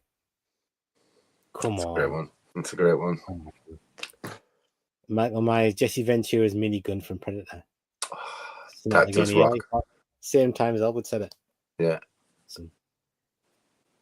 Yeah, I just can't read that one. That took out an entire forest. Yeah, it did. And he got to say, "Coming in, you fuckers. Come on in. Old Painless is waiting for you." Yeah, it's called Old Painless, isn't it? That's his gun. It's got a name. And Dead of Night, very heavy. Also, the mannequin thing in Oddity. Yeah, that's pretty fucked up. Yeah. You could have had the double shotguns in Phantasm 2. Oh yeah, you got two shotguns together. Yeah, and, I remember that. Yeah, that's a good one. Yeah, it's been ages since I've seen Phantasm. Absolutely. Awesome. Yes. Also, the mannequin thing in Oddity. Yeah, that's very striking, that, isn't it? Doesn't Arnie use the same minigun on T2? He does use a minigun in that. He does, yeah, yes. Yeah. Right. Let's go like questions that make you think. That's what I like. There's loads of good weapons, isn't there? Let's go on. What about Rambo's knife? Oh yeah, the boy. Yeah, it's not horror, but yeah, we're going off horror films here, like. Yeah, good point. It's got a compass in it. Well, mine did anyway, and some fishing hooks. Are you going to say Dirty Harry's Magnum 44 most powerful handgun in the world? Yeah.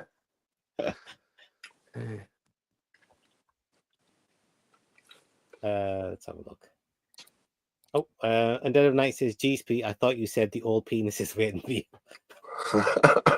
I've got a cold. Maybe it might have sounded like that.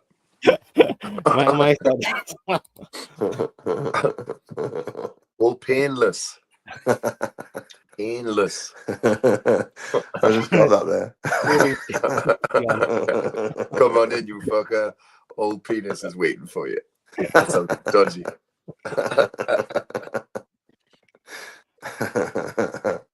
Right. Okay. This one is. There's only one answer on this one, I think. Best jump scare. Yeah, Exodus 3. Exodus 3. I got Exodus 3 as well. Yeah, Peter said you would say that. What's that for?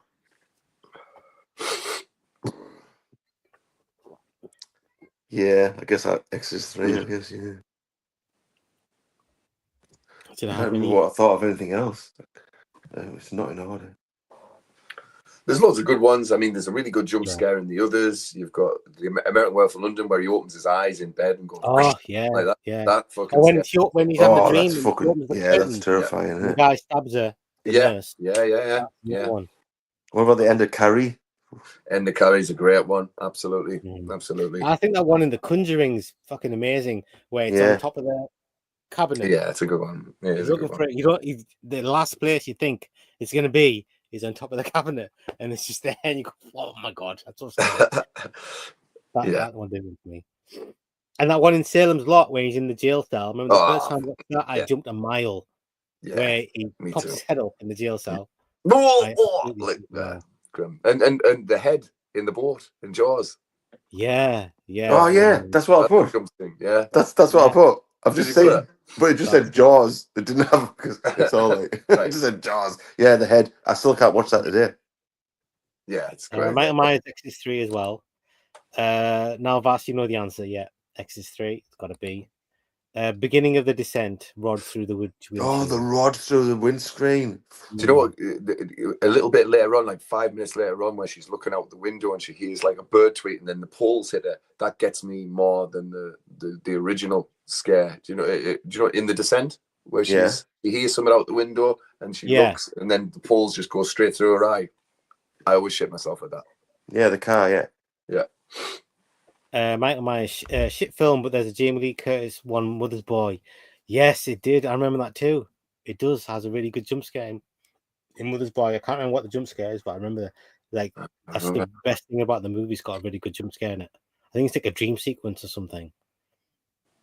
Yeah, it's got a really good jump scare. I'm trying to think if I've seen Mother's Boys. I have, I think, but years ago. Conjuring Cabinet is fantastic. It is. The Paul in Hereditary. Don't know, is that jump scare? It takes the head off. Yeah, I mean, the bit where she's in the corner in the bedroom, just that bit there. But that's more. I don't know. That's less of a jump scare than that. It's just like a. it's more of super a big reveal. moment. Yeah, it's one reveal. like one of the one that gives you a chill when you see it. Yeah. And like you just, oh my god, that is chilling. But like it didn't like make me jump or anything. I'm trying to remember how that car accident came about in The Descent. Were they going over a hill or something? And the other car drifted over? Yeah, they're just talking. He hasn't got his mind on the road. Oh, and he drifted over to the other side of the road. That's right. And there's a truck with poles on it. He hits the truck, the poles go straight into the window opposite to there, kills the dad and the kid. Aye, straight, yeah. Aye. So right at the start of the movie, isn't it? It's got it's a brilliant start of the movie, that, isn't it? The start of The Descent is arguably the best part of the movie for me. Like it sets the tone, and then it's just the reveal of the word The Descent in John Carpenter's font and everything like that. It's lovely. Like I love that. Yeah. And Dave Knight says I wasn't expecting it, so I consider it a jump scare. Yeah, totally. All right, cool. That was good. We're making the most of these questions. That's awesome. Oh, why did I stop the screen? I left it on there for a reason. Right, let's get it back on again. Okay, next question. Oh, they are like getting bigger. I see now.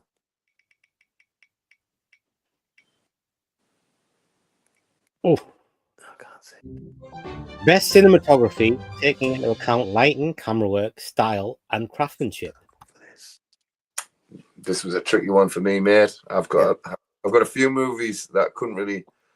Yeah. So when I hear the word cinematography, I had a few, but I had one that I kept landing back onto. Yeah, when I hear the word cinematography, I'm thinking the Hitcher, because it's fucking beautiful. Rutger Hauer's The Hitcher, and obviously Evil Dead 2 as well, because it's it's fucking it's kinetic. It's just so fucking it's so nuts, and it's so influential. And I've got The Hitcher, Evil Dead, or The Shining, just because as much as I don't think The Shining is a perfect movie, like pretty much everybody does. I do think it's beautiful to look at, and there's not one frame of it that you couldn't take a picture of and frame.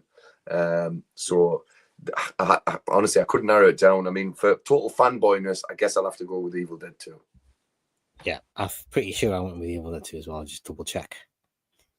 Yeah, that was question number 3, wasn't it? Yeah. So I had The Shining as well, just because you got The Shining as well. Just so lovely to look at, isn't it? Halloween, Evil Dead 2, The Shining, and Raising Cain. I think the cinematography of Raising Cain is absolutely amazing. But I've got to go with Evil Dead 2 because it's like the most amazing thing. It is pretty crazy. It makes the movie like Sam Raimi's direction is Evil Dead 2. Yeah, Bruce Campbell. Sam Raimi's direction, Bruce Campbell. Yeah, it's perfect. Yeah. All right, let's see if we've got any other ones here. The bit at the start of the fog where the rock falls out of the church wall used to make me jump. Yeah, it used to make me jump as well. Yeah. I remember that first sequence when all the crazy shit starts happening when it hits 12 o'clock. All of it used to get me. Even when the pump came out the pedal thing and the pump came out and hit the floor, I used to jump. I was like, everything it used to be so perfectly crafted. Everything used to work.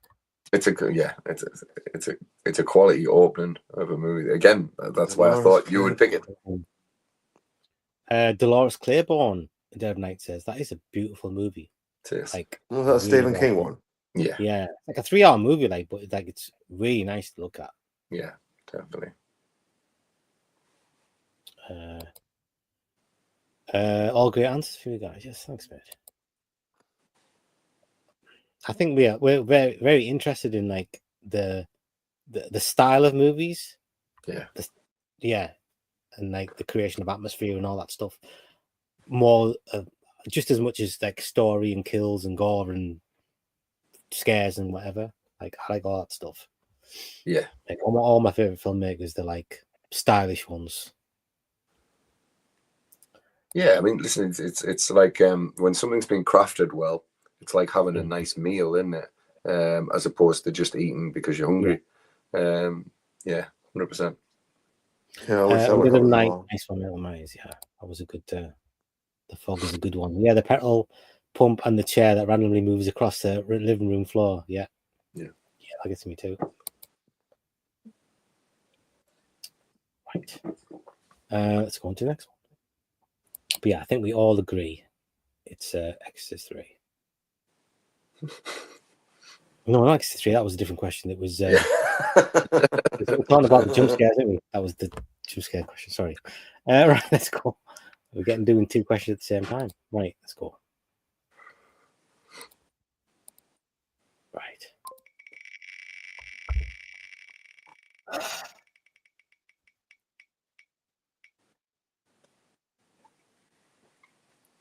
Right. That? G.O.A.T. horror franchise. Greatest of all time franchise. Oh yeah, I know what I put. Yeah, I put franchise. I put the Alien franchise because So did I. because you got Aliens, which are like near You got perfect loads. movies. Mhm. Alien 3, I even love. I'm not too bothered about Alien Resurrection. They can keep that for me.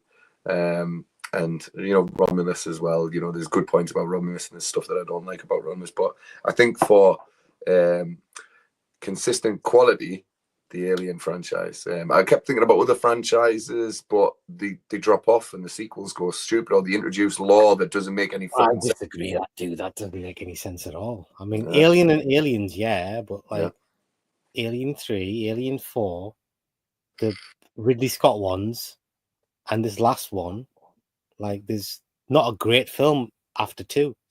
None of them are great after 2. And I liked Alien Resurrection. I thought there was nothing wrong with Resurrection. There's nothing wrong with it, but it's not a great movie, is it? Come on. I saw it at the cinema. It's not a great movie. It's not a great movie, no. It's not a great movie. It's not a great movie. It's like not wrong with it, but it's not like a great I movie. said, for me, when I was thinking about all the biggest franchises, the quality wise, it's all over the place, and I couldn't think of anything that was consistently that gave you good directors, good cinematography, good special effects, a bad guy as in the Alien and its lore that's still scary to this day. They still kick ass.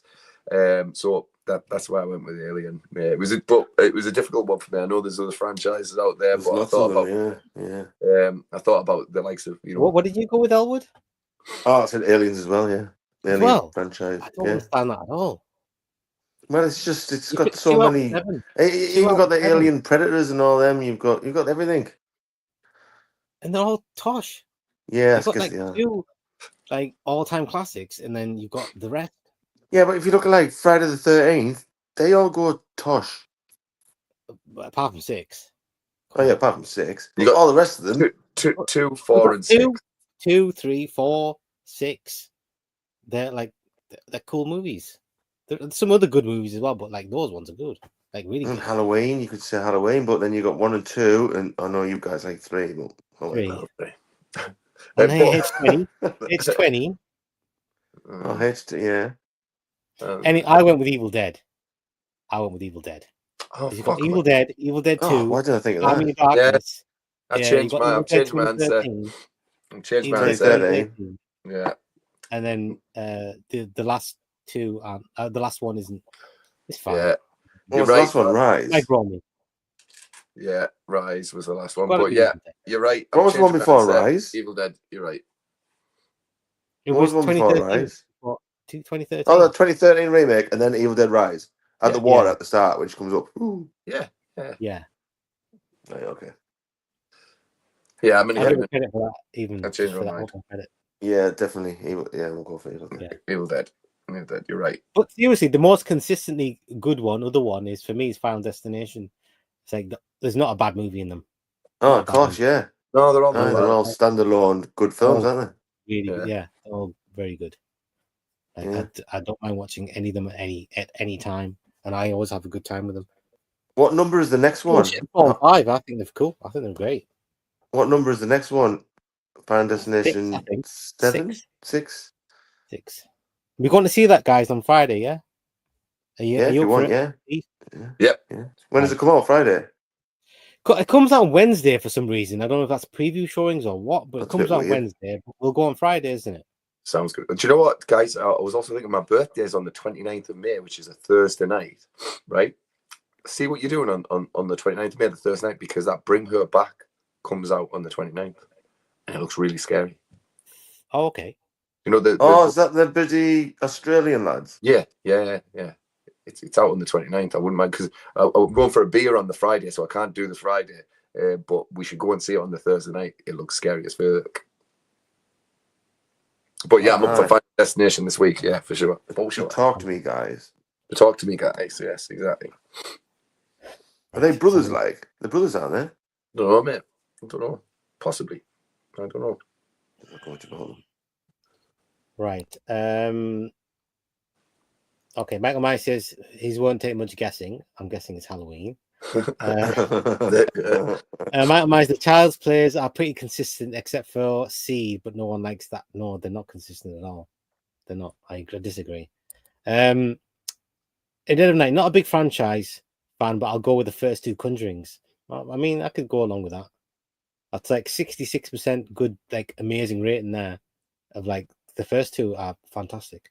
Yeah. Franchises dilute the originality of whatever the first film was, exception being Exorcist 3. This is true. I mean, even Exorcist 3 might be in the Exorcist might be in the running, but there's too many now. The odds have gone down. You got two all-time classics, and the rest is just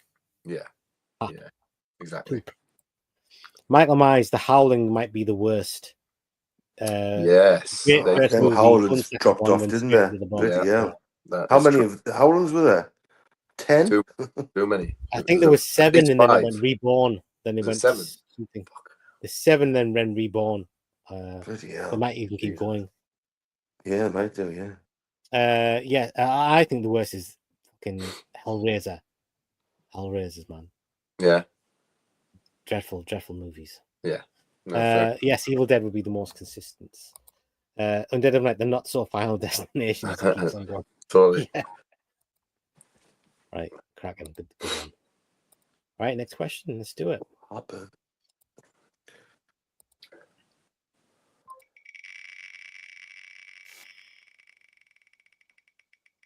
We have got best final battle in a horror film. Best final battle. What write down for this? I'm trying to find my answer. Let's tell you mine. I remember it. Yeah, go for it. I had Ripley versus the alien at the end of Aliens. Yeah. Right, what did I had something like that. Exactly what I've got. Ripley versus Queen. Yeah. Can't go wrong. It is the best final battle for sure. Because and as a viewer, you're pumped up for it as well. Mm-hmm. It's like an extra for the movie as well. You think the movie's finished, totally, and then that just comes on, and you got another 15 minutes of just awesomeness. Yeah, I agree. Because it would have been pretty satisfying at the end of Aliens if it finished there, but like the fact that they give you that much extra, and it's just knocks out the park as well. Yeah, it's like fantastic. Oops. Yeah, absolutely. I can't find my answer, but I definitely had one. I was thinking of Nancy versus Freddy Krueger at the end of the first Night on Elm Street. That's she said to the booby traps and all that. Yeah, that's pretty good. I like that. I think that's pretty cool. Hey, have you got the Nightmare Elm Street video, Peter? Where's that? Show Vassy. He might like it. 2 seconds, I'll go and get it. Found it down the allotment. The VHS of Nightmare Elm Street. Did you? Wow. Yeah. So I'll give it Peter. He said he liked the cover art. Is it the one that's drawn? The drawn one? Yeah. The one with Nancy. Yeah, that's yeah, I don't think I rewound it though. Oh no, the dog. The fucking dog. He's let the dog back in. Lila. Eat the phone. Eat the phone. She'll eat that gremlin. Honestly, she'll eat that gremlin. I'm surprised she hasn't done it already. I know. Last time I was there, she ate my backpack. Like, just ripped it to bits. Yeah. He needs like a safe place for all the stuff, like when he has guests and stuff. If you have a cage, you get them dog cages, don't you? Mm-hmm. I'll get You a get big ones. kennel for the bloody yard. A kennel. I was telling the first time. I was saying get a bloody kennel. Yeah, Stick dogs them in live the in yard. That's kennels. what dogs do. They go in kennels in the yard. Of course they do. Come away. That's it. Lie down. Good go. Right. Yeah, look at That it. What do you reckon? Amazing. That brings back memories, man. I Yeah. know. Did I rewound it? Not moldy inside, is it? No. Is it? It looks good as well, man. Yeah.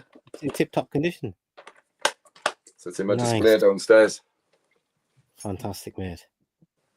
That's a keeper, that for sure. That's amazing. 100%. That's cool. Yeah, so the final battle, I definitely had something, but I've lost it. I should have numbered these. So we'll move on to the next wheel. Oh, Spin that's a the good wheel. one. On Dead of Night says the lepers on the lighthouse at the radio station in the fog, or Malone, the priest versus Blake in the fog. That is a really good ending on the fog. It is. That is, yeah. It's not so much of a battle. Like, I suppose it is. I mean, they don't really. Did they fight them? They're just kind of trying to survive, really, aren't they? Yeah. I mean, I suppose she whacked that one guy on the top of the lighthouse. But that's about as far as it goes. But as fights go, I think Aliens is dead on. Right, let's go with the next one.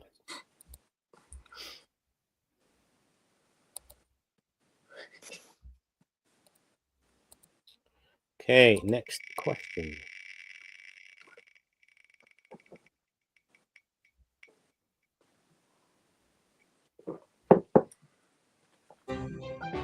The best elevated horror film. I just put Hereditary for this one, mate. Well, I mean, is Talk to Me an elevated horror film? I think mine's going to be the same as Elwood's. What? Is Talk to Me I did Talk to Me? No, that's not elevated. That's not elevated. So Hereditary for me. I said It Follows. It's a good show. It Follows. I was trying to be funny and I went for Devil because it's an elevator. Yeah, I like that one. Good. That is funny. Which it's quite a good movie actually. M. Night Shyamalan Ding Dong. He wrote it, didn't he? Not bad. Devil's all right. I wonder what I get. 6.3. Not bad. And Dead of Night agree, not really battle. So I'll take Christine versus the Tractor. Good shows. Christine versus the Tractor. Oh, cheers. Have you guys ever seen like the deleted footage from Christine? I watched this YouTube documentary and had all the deleted scenes from Christine, and I'd never seen them before. And there's loads of shit in there. Like there's like Arnie is more of a badass in the deleted scenes. They've kind of toned him down a little bit. It kind of feels like he's more changing than the car itself. But Arnie's mate, starts knocking his girlfriend off, Leah, and he catches them. There's a scene that's cut out of the movie. All right. It's really good. Is she going to eat anything, Peter? No, she's gone under the bed now. That's fine. And Dead of Night, all good horror is elevated, so no answer. Yeah. I mean, it's a horrible term. It really is. Yeah. But there is a genre that's called that, and there's a bunch of movies in that. Which itself is pretentious. Are you going to pick It Follows? You picked It Follows, yeah. I picked Devil. Oh, Devil. Right. It's not elevated though, is it? It's in the elevator, but yeah, okay. Yeah, I love It Follows. We'll take good. I would have taken the joke answer, but that'll do. No joke answers allowed. Not on this channel.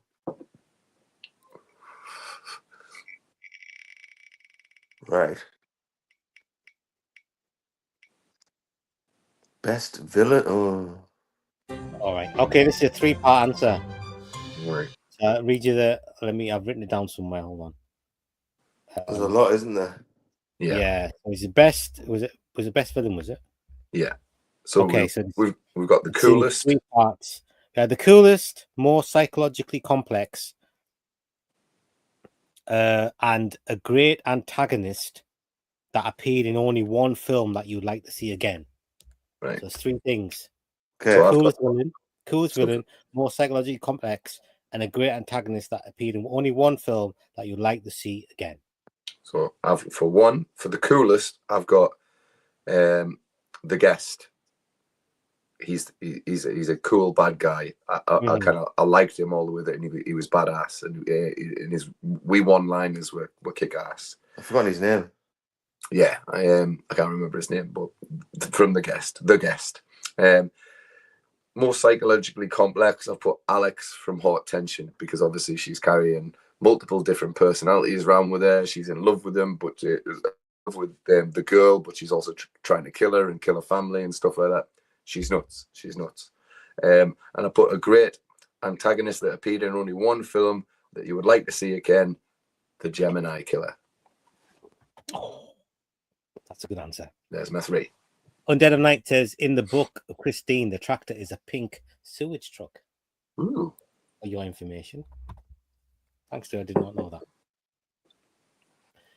Elwood, you got these answers? Yeah, well, the coolest, as I met him yesterday, I put Art the Clown. Art the Clown? He was pretty cool. He went like that, didn't he, Pete? He went. He did. And we were like, ooh. We felt a little, right. We felt a little bit fragile at the time, and come here, and that we were like, I don't want to though. Did he have his black bag? I know. No, he didn't have the black bag. He's pretty scary though. Yeah. And then psychological complex, I went for Hannibal. I mean, what's his face? Yeah, Hannibal Lecter. And then what was the last section of that question? A great antagonist that appeared in only one film that you would like to see again. Well, I either went for Jack Torrance, which I don't think you can see again because he died. Yeah. Mm-hmm. Or Annie, well, she died as well. Annie Wilkes of Misery. Oh, right, okay. Good answer. But she also died. What was your first? What was the one for the coolest? Art the Clown. Oh yeah, Art the Clown. Yeah. I picked best villain, the coolest. I put the organism from The Thing was the coolest one. Yeah. And more psychologically complex. I don't know if it's psychologically complex, but I put the Hitcher, the dude from the Hitcher. It's a great one. Psychologically complex because there's definitely something going on there. Yeah. And he kind of knew things that we didn't know. Like he was like in control, but you don't know how he's in control. And for a great antagonist that appeared in only one film that you like to see again, it was Kane from Poltergeist 2. I think he's like, he's scary. He makes that movie. Like, there's agreed. one thing that movie's worth watching for is for Kane. Creepy as hell. Agreed. But I like that. Gemini Killer was a great answer, Pete. Let's have a look. On Dead of Night, it's coolest Pinhead. No. Psychological Hannibal. That's probably the best answer, actually, I've got to say.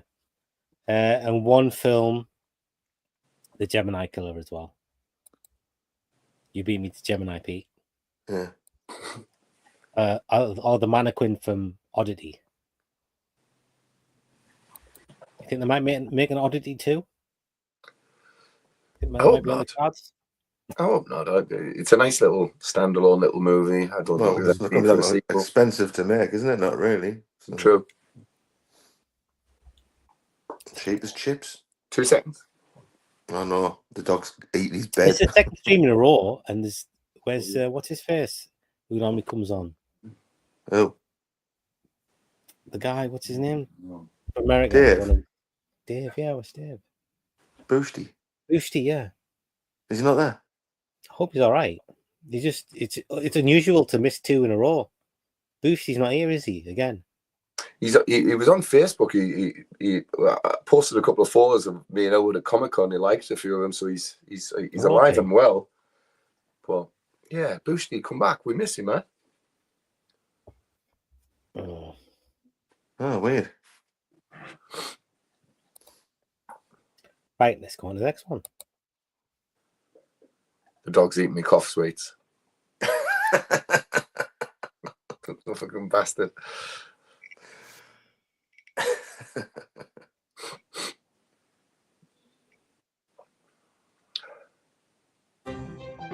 Best Best score. score. What did I fucking put for this? With bearing in I mind know. the impact it has on the film. Easy, this one for me, Jaws.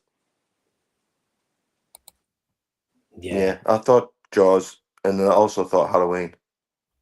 Halloween as well, yeah. Yeah, Great. I think that might be the exact same answers as me. Let me just check. I had Salem's Lot, of course. I love the music on Salem's Lot. Yeah. I think there's a lot. And I asked the question and I wasn't sure. Am I talking about score? Am I just talking about the music that goes along with the movie? Or am I talking about like the soundtrack as well? Because I was thinking the Lost Boys. No, that's a different Songs question. all the way through the movie. Yeah, It's soundtrack, man. it's part of the score. Is like Thou Shalt Not Kill, all that stuff. No, the Lost Boys soundtrack is. Yeah. If we had a But soundtrack question, yeah, which you should have done a soundtrack question, that would have won. Yeah. And I was thinking the Omen as well. The Omen score is like a very big part of the movie. Yeah, it is. Of course and I it was is, thinking of I had Jaws, and I had the music on Candyman. That's like my favorite bit of Candyman. I'm not wildly hot on it. I think it's a bit of a slow burn, it's Candyman, but Yeah, the it is. music in Candyman is phenomenal, really good. Hey, is Tony Todd in the new Final Destination? Is he in for a bit? He is, yeah. He's looking. He's not he's looking CGI. like he looks tiny in it. Yeah, he's not looking good. Do you know, I've just started playing the new Indiana Jones game, and Tony Todd's in that. Like, he's the bad guy. He's a giant in it. He's like he's like 9 foot tall. I don't remember that bit. You didn't get that far. I'm brilliant at that game, though. No, you're not. Yeah, I'm going to go with I'm going to go with The Fog. You know, I think I like the music of The Fog. I like the music. It is great soundtrack. The Fog, like great score, I should say. Could have said Halloween, but I'm a bit over familiar with Halloween. I think I'm going to go with The Fog. Okay. I always enjoy listening to it. I even listen to it in the car sometimes. Yeah. And I've never listened to the Jaws score. Like, no, in the car outside of the movie. I've never listened. Have you ever actually listened to the Jaws score outside of the movie? No. But like, I have Halloween and Prince of Darkness and The Fog. I've listened to all those scores like outside of the movie. James Horner's score for Aliens was a great score. Yeah. Like, that gets you pumped up. It's great. Yeah. How does that go? What? For Aliens? Sing it. I can't sing it. Hum it. I can't. Well, I've lost my voice, but at the end where he goes dun dun dun dun dun dun dun. Oh yes, that's it. No, yeah, no. It was on the tip of me. Yeah. And Dead of Night says, I think the mannequin from Oddity will show up in the background of the director's new movie, like the rabbit from Caveat appeared in Oddity.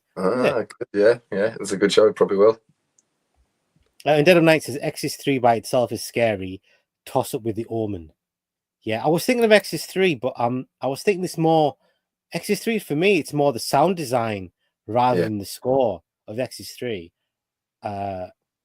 Which it's strange. I'm surprised you haven't used that sort of sound design in more horror films because it fucking works really well. Yeah, the sound design, the way it goes, because it's like an evil bloody. It gets you scared just hearing those whispers and all that stuff.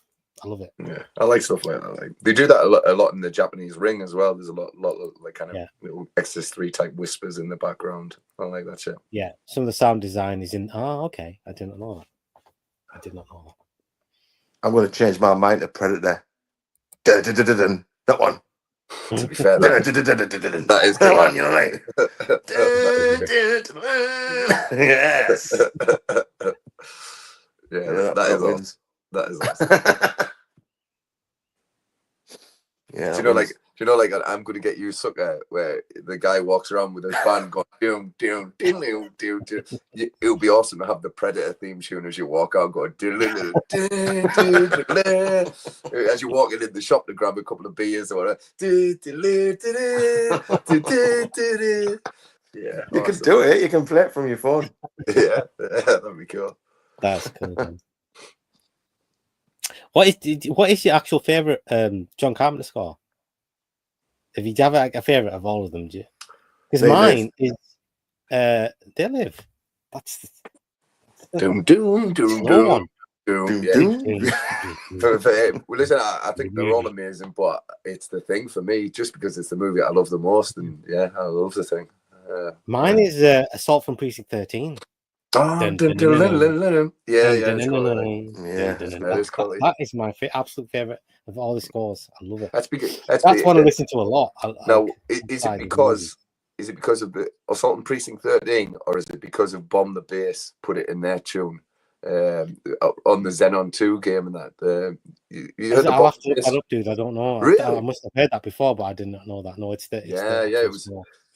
I love it. remember because I hadn't seen Assault on Precinct 13, but I'd heard the Bomb the Bass tune, and Okay. then I saw Assault on Precinct 13, so I Yeah. know that tune more from Bomb the Bass than the movie. Mhm. Yeah. The first time I ever owned Assault on Precinct 13 is I was at uni, and then we went for a day out to Manchester. We were going through some shops in Manchester, and we went to one. It was like just a magazine shop, and I don't know what magazine. I can't remember what magazine it was, but they had a free VHS copy of Assault on Precinct 13 if you bought the magazine. Nice. So I bought the magazine and I got it. It wasn't even like a hard case; it was just like in a little cardboard. I know what you sleeve. mean. Yeah. And but the picture quality on it was so rubbish, man. It was dreadful. It was like 4:3, but Right. it was all grainy and horrible, and like in the dark scenes you couldn't see shit. Right. But that was the one I had for like the longest time. But I always loved the music though. Yeah. Always did. Have you got that on DVD? No, but I should do. I should have that on DVD. I Oh, do. you haven't? Yeah. I do. Well, I've got a Blu-ray. Jealous. That's a cool movie, that man. Yeah. Right. Next question. Anytime you've had enough, guys, just let me know and I will stop. Well, I'm determined to finish him now. Okay. Oh, right in the. Oh no. Best slow burn horror horror film movie. What did I I thought- put for that? Is there such a thing as the best slow burn? The weird thing is, if I like a movie and people say it's a slow burn, it's not slow burn to me because I like the movie so much I don't consider it a slow burn. Yeah. Like Yeah. if I'm enjoying the movie, it's no longer a slow burn. But Yeah. people like a lot of people say Halloween's like a really slow burn movie. I've never do. felt that ever. I've never ever felt that.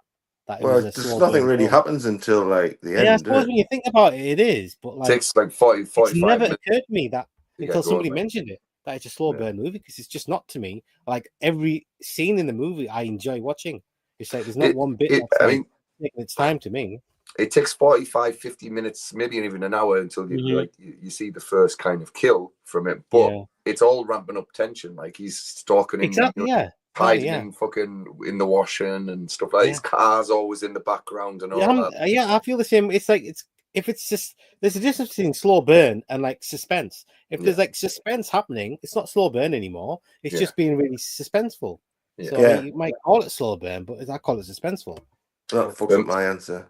I went with Dark Water, the original Japanese Dark Water. The original one. Yeah, it's a super slow burn, but that last 5 minutes just fucks you. It's fucking terrifying. Like, well, you could say that about Audition, then, couldn't you? Really? I should have had the question about the most emotional, like resonant horror film, and Dark Water might have been that one. Like, is that one there? God, it makes you cry, man. Totally. Like, not many horror films make you cry, but honestly, end of Dark Water, I was like, oh my god. I know.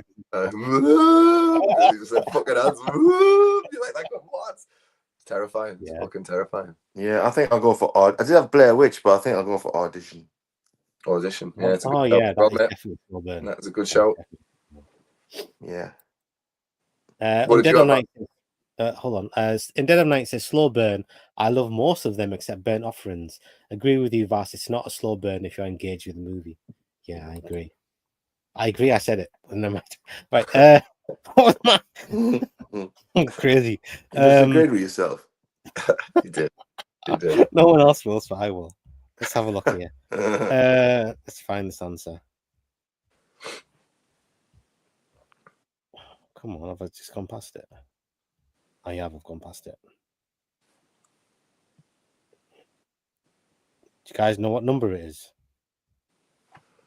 What number? What number was it? Oh, I'll find it. Because I've gone past it. I've gone up and down twice, and I've still missed it. It's 26. 20 stunks, dude. Oh, there it is. Best slow burn horror film. I had my actual pick is House of the Devil. It's my best slow burn because it is a slow burn movie. It is. It is actually a fantastic movie. Yeah. And the first time I watched it, it was like I didn't get like it was just felt like it was the slowest thing ever. Yeah. Like if you take a movie like what was the other one that did The Innkeepers? Yeah. That is a slow burn movie. That is a slow movie. It's just not. There's no payoff on that movie, so it's not very satisfying to watch. But The House of the Devil is slow burn, but it's super satisfying when you watch the movie like all the way through. It's like it's worthy of it. Yeah. It makes it worthwhile, and not many slow burn movies do that. But all the other ones I had, I'm not sure if I like Jacob's Ladder is quite a slow burn movie, but to me it's not because I love it. Like I love it all. Yeah. And like it's emotionally engaged with like the character. You're with the character all the way through. That's a full-on journey, that one. Even when the stuff's not happening, I'm like, I'm in there. I'm like drawn into the movie, so I don't consider it that. And The Changeling's another one, but it's George C. Scott, and he's like never boring to watch. Yeah. So like that to me, I wouldn't say it's slow burn, but it is a slow burn. And as you on The Grudge, same thing. It's when you think about it objectively, that movie's slow as fuck, man. It really is. But it's like it's like a build up all the way, but at least it's like awesome payoffs on each segment. Yeah. And then at Session 9 as well. That's another one slow. that is really slow, but it's again, you get a payoff and it gives you something that you don't mind the slow thing. Like there's something to it. It offers you something in return for that patience. And lots of slow burn movies don't. Yeah. So I had all those ones. And the other one I had was Fallen, that Denzel Washington movie, Fallen. Yeah. But it's got some like awesome, like suspenseful moments, like 10 scenes that like I really like. But I do like Fallen. Yeah, it's a good film. But yeah, I will definitely go for House of the Devil because that's the one that is undoubtedly a very slow burn movie, but it's masterfully done. Yeah. So it's like, yeah, it warrants it. It warrants it, and it gives you like it gives you something back for it. So yeah, that's what I'll go with. Good stuff. Right, what was it? Let's have a look here. Okay, Undead of Night says the Carpenter talk got me thinking. What Carpenter films do you guys not own? Starman. I don't own Christine. You don't have Starman? Don't have Starman. I've got The Ward. I don't want vampires. I don't like vampires. I didn't really want The Ward, but it was there, so I got it.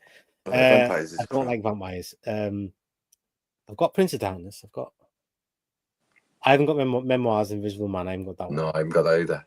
Yeah. But if it's on TV, I'll watch it though. I will watch it. Yeah, I like the movie. Yeah, I like the movie just fine. Yeah, I don't have Starman. What was that Mars one? I haven't got Escape from LA because I don't like that movie. I did go see it at the cinema, but I was super disappointed. Was it Ghost of Mars? Did you not make Ghost of Mars? No, yeah. I don't have Ghost of Mars. Yeah, none of his newer movies. I don't think I've got any of them, of the newer ones, apart from The Ward. But oh shit, it's gone again. Ooh. Spooky. That's my punishment for saying bad things about exactly when I said Ghost as well. Ooh. Talk about his good movies instead. No, am I the only one with electricity, guys? What's going on there? I haven't got. I have a window. I don't think Vassy has windows. But now it's going dark. I think if I pull it out for a bit and put it back in again, it'll start working. I've got my little sign anyway to keep the lights on. Yeah, where'd you get that from? Or was that a stupid question? It's a stupid question, yeah. I got it just thinking it was cool, and I thought, what the hell am I going to do with this thing? And I thought, stick it in the back there. Why not? Stick it in the back, yeah. Let me think. I've got The Fog. I think I've got all the rest. Just don't have. I've got They Live. Yeah. I've got Prince of Darkness. Yeah, just his later ones. I think I don't have, and Assault on Precinct 13, which I should have. Yeah. You don't have anything, do you, Elwood? No. I was on VHS and I give it to Peter. Oh. Which one?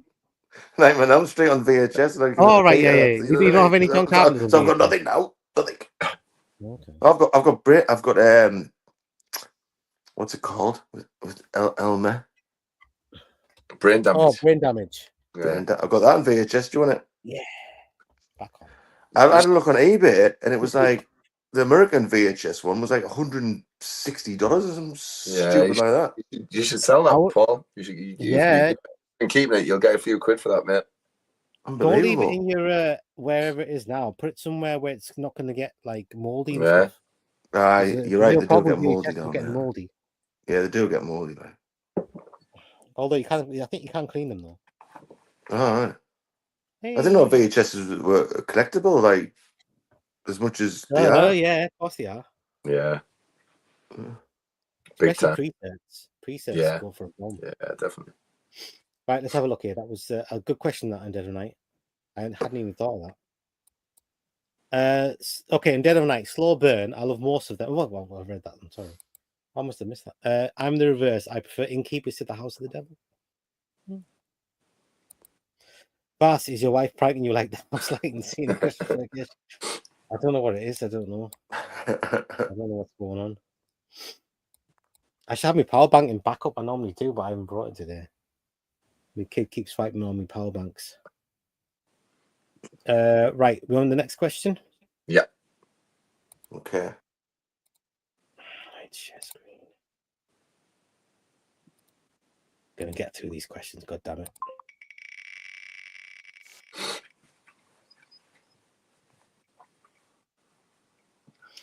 Right. I don't know where this question came from. Best use of color in a horror film.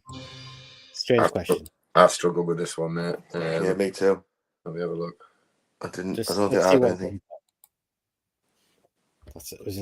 I don't know. I probably should take that question out because it seemed like a nice question. And I thought, well, I couldn't think of it myself. What number is it? I don't know. I'm looking. Oh, 27. 27, right? Okay. Oh, I put The Shining. I put The Shining. I was thinking about Suspiria and all that kind of thing, and I just went, no. I had Suspiria. Have you watched Suspiria? Yeah. The copy you got. Yeah. How does it look? Looks great. How are you into the film? Because you guys don't seem like you like the movie. Do you like it a bit more? No, I like about the same. Yeah. I mean, it's the same movie. It looks nice. Yeah, it's better than the remake for sure. Yeah, I'm not a huge Argento fan though. Suspiria's different though. It's in a league of its own, don't you think? Yeah, I like it. But so you had Suspiria for best use of color. Yeah, I did. Yeah, but and Dead of Night's got awesome answer there. Creepshow is a very it's a good one. Fantastic answer. That's a good one. Elwood, grab that answer. That's what about you, one. Paul? Yeah, I have Creepshow. No, I didn't have anything. But I mean, you could have Alien when I'm thinking about it, couldn't you? Really? You know, at the end of Alien with all the lights, all the red and the blue and the lots of blue lights and that. Yeah. You could have Alien, I guess. But no, I didn't have anything. All right. Okay. Moving swiftly on then. That's a tough. It's a tough question. Yeah, I was wondering if anyone was going to come up with anything because I was struggling more than the obvious choice. Oh, the wheel is getting. Look at it's getting. Yes.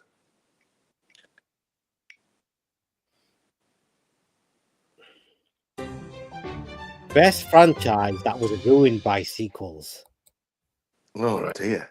So it's one with like brilliant early movies, but so many crap ones. It's like I've got one. It's just come to me. Ghoulies. For me, it's Blair Witch Project. That when the first movie came out, it literally had the world at its knees, and they shot something dreadful out less than 12 months later, and it killed the fucking franchise completely for like what 15, 16 years. So yeah, Blair Witch Project for me. Well, there's only 3 movies there, and 2 of them are like very decent, very good movies. There's only one bad one. What? Which one's that? I mean, the remakes. I like it more than the original. I've got to say, I think it's really good. Yeah, I need to watch that again. I've only seen it once. No, it's That not. was one of the few found footage movies I really. No, but I really think you're enjoyed. right about the Blair Witch, Peter. They could have done so much more with that, and they Totally. just fucked it up because they just Totally. rushed it, didn't they? They just rushed Totally. it out. I would have quite happily sat and watched a prequel movie about Ellie Kedwood, the Prequel, witch. yeah. You know what I mean? All they had to do was think outside the box a little bit. Yeah, exactly. They could have done like a Rustin Parr thing and everything. You know what I mean? They could have done anything. Totally, man. And what did they do? They just chucked a goth on a gravesite and went and played some blooming grunge music for 80 minutes and went, they'll like that. They'll like that. And I did. So what are you going with? I'm definitely agreeing with Peter Blair Witch. Is it? Oh, I yeah. went with Scream. What? How? Why? It's the question is, what's the best franchise that was ruined by sequels? I know, And Scream and the first 2/3 of Scream 2 are like fantastic, and then everything else is crap. It's just crap. How many Screams are we on now? 7's coming out now, but like 7. 6 is not good. 5's not good. 4 wasn't good. 3 wasn't good. Which is all 3, Buffy in it. I like 4, that 5, one. and 6. 3 is actually decent. Yeah. But like it's not a good movie. And I would say rubbish, Scream 6 is the worst of all of them. Like but they seem to be getting worse every single movie. I had that and I had Child's Play because I love Child's Play 1 and 2, but I think the rest are trash, absolute trash. But 1 and 2 are great, man, really good. Oh yeah, you're right about Child's Play. Like, I would definitely agree with that. Like, and the TV series and all that. It's just, all the Bride of Chucky and all that. Fucking it stinks. Yeah. But that was my best. I've never seen the TV show. Is that 3? They're on about 3 seasons, aren't they? Yeah, I think so. How can they do 3 seasons of that? They're going all game and everything as well, so they just. I think they've stopped it now. I think it's finally been axed. It got cancelled. Yeah, but it's had 3 seasons. Yeah, totally. Right, let's have a look here. Undead of Night says the original Jekyll and Hyde is in black and white. They use red and blue for the transitions. I'm a lighting design. How you made? Ooh. You know what I think is an awesome use of color? Have you seen? Oh shit! What's the movie called? The Tingler. Have you seen The Tingler? Yes. Oh yeah, of course, yeah. Yeah, The Tingler, black and white film. Really, black and white color. Yeah. Should have got The Tingler. Hang on. We got The Tingler on. Should have got The Tingler. It's like black and white, and the blood's red, and that, isn't it? Yeah, in the bathtub, the blood's red in the bathtub. Yeah, I watched that and I scary, thought that was the most scary awesome film. having that one thing in the bathtub like red. That was a scary What's movie. that when you're high? It's like it's freaky as anything. Yeah, I think I have. The Tingler. The Tingler. Yeah. I get the cover. It shows the cover. I can't jog me memory. God damn it! I never find it when I want it. Have you not got them in alphabetical order? Should do, shouldn't I? That would be easy. Because it wouldn't matter if it's under the or Tingler, because it would be the same. Oh yeah, you're right. Same letter though. Right. Anyway, I'm going to stop. Right, let's move on to the next one. Who was in Tingler? Christopher Lee? No, Vincent Price. Vincent Price, yeah. I always get them too muggled up. God damn it. That's so annoying. Is it whatever you do, scream or something, because it's scared of screams? Isn't it? Yeah, that's right, yeah. Yeah, that's right. Yeah. Is that right? Yeah. How do I remember that? What the hell I've done with it? The Tingler. Oh, right, never mind. Definitely got it. Oh, next question. Oh, let's have a look. Hang on a second. Everything Pete said is gospel. Those sequels are the blueprint for how to ruin a mythology of a film. I think talking about Blair Witch. Yeah. Yeah. I like that. The red reminded me of Schindler's List. Beautiful use of color. Yeah, absolutely. Yeah, good show. So when I wore my Blair Witch 2 Book of Shadows t-shirt yesterday at the Comic Con, I think people were laughing at me. Nah. Yes. No. It's a cool t-shirt. That's all that matters, isn't it? It is a cool t-shirt, man. It is. I'd take a cool t-shirt of a movie I don't like, and I'm fine. I've got a t-shirt of Halloween 5, Return of Michael Myers. It's a shit. I'm happy to wear the t-shirt because it's a cool t-shirt. All right, a horror film that best critiques societal issues. Oh, I don't think I put anything for this one. I put Eden Lake. Because I know there's Dawn of the Dead and stuff like that, but Eden Lake, when I watched that film, it's a total ride as a horror film. Mm-hmm. But what I got out of it was essentially, it was kind of flagging or sending a warning out, if you like, of this generation of parents, namely from our generation, essentially, that just never stop getting pissed week in, week out, but they're also shutting out children and they've got no idea what these fucking kids are getting up to. Yeah. And then when the kids come back, there are these horrible influences on them. And I thought Evil, that was all. Yeah, I thought Evil that was. Tabs. Yeah, I thought this was all over that movie, especially the ending where she goes back. So yeah, I chose That's a Eden good shout, Lake. man. That's a good shout. Has that got that last hour Yellowstone in it? Yes. Oh, she's good at it, isn't she? She's great, especially in Eden Lake. Yeah. I think I had The Purge a bit obvious. That's a good one, David. Good shout, mate. Yeah. Yeah. So That's a good one. I had They Live. Oh yeah, good. Nice. Great one. Yeah, absolutely. Rich people are evil. Listen, Definitely. John Carpenter called it, man. He fucking called it. You know, everything that's in that movie is fucking happening now. Yeah, I think the other ones I thought of was Get Out, Night and Day, the Dawn of the Dead, Society, and People in the Stairs. Yes. It's all about like gentrification and all that kind of stuff. Yeah. Right. Good one. Good answers, man.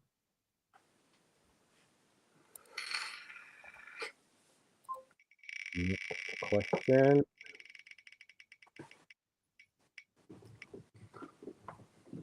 Oh, right on that line. Oh no. Most disturbing thing.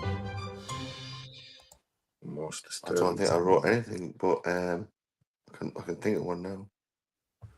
Oh, okay. Yeah, I mean, there's loads of movies that you could pick. You could literally pick half the runtime of a Serbian film and fucking Cannibal Holocaust and stuff like that. I went for the subway scene from Irreversible. It's fucked up. Something I never want to watch again. You could have the fire extinguisher. Is it a fire extinguisher that he's backing on his face? Yeah, Head? yeah. Also a fucked up disturbing scene. Yeah, from the same movie. Yeah, absolutely. Yeah. Did you get anything, Elwood? You could have that bloody what was that? Was it Korean or Japanese one? That zombie new one? The sadness one. The sadness. Oh god. Yeah. With I loads know the scene that you're talking about, man. Yes. The skull bit. Yes. Yeah, the eye socket. Yeah, that's a good one. Yeah, that's nice. But like I mentioned earlier, audition the bit the eyeball. Yeah. Oh, how and the foot. The fucking foot on the window. That's why I've only watched that movie once. I had the experience. I got the message. I'm like, I don't need to watch that movie again. No. Yeah. I got obvious one, but I got Terrifier, the first one, where he cuts that woman in half all the way down. Yeah, I didn't expect that. Like when I saw it, I was like, "What?" Without it, to be honest, I could have been fine without it. Yeah, but some I people thought that was like going to happen to me yesterday. Not me. Didn't like it at all. Yeah, that was a bad one for me. That. Yeah, I agree. I mean, that was the first thing when I thought the question. That was the first, like the answer that was in my head at the time was that scene there. It's fucking terrible, man. Yeah. Right, let's go to the next one.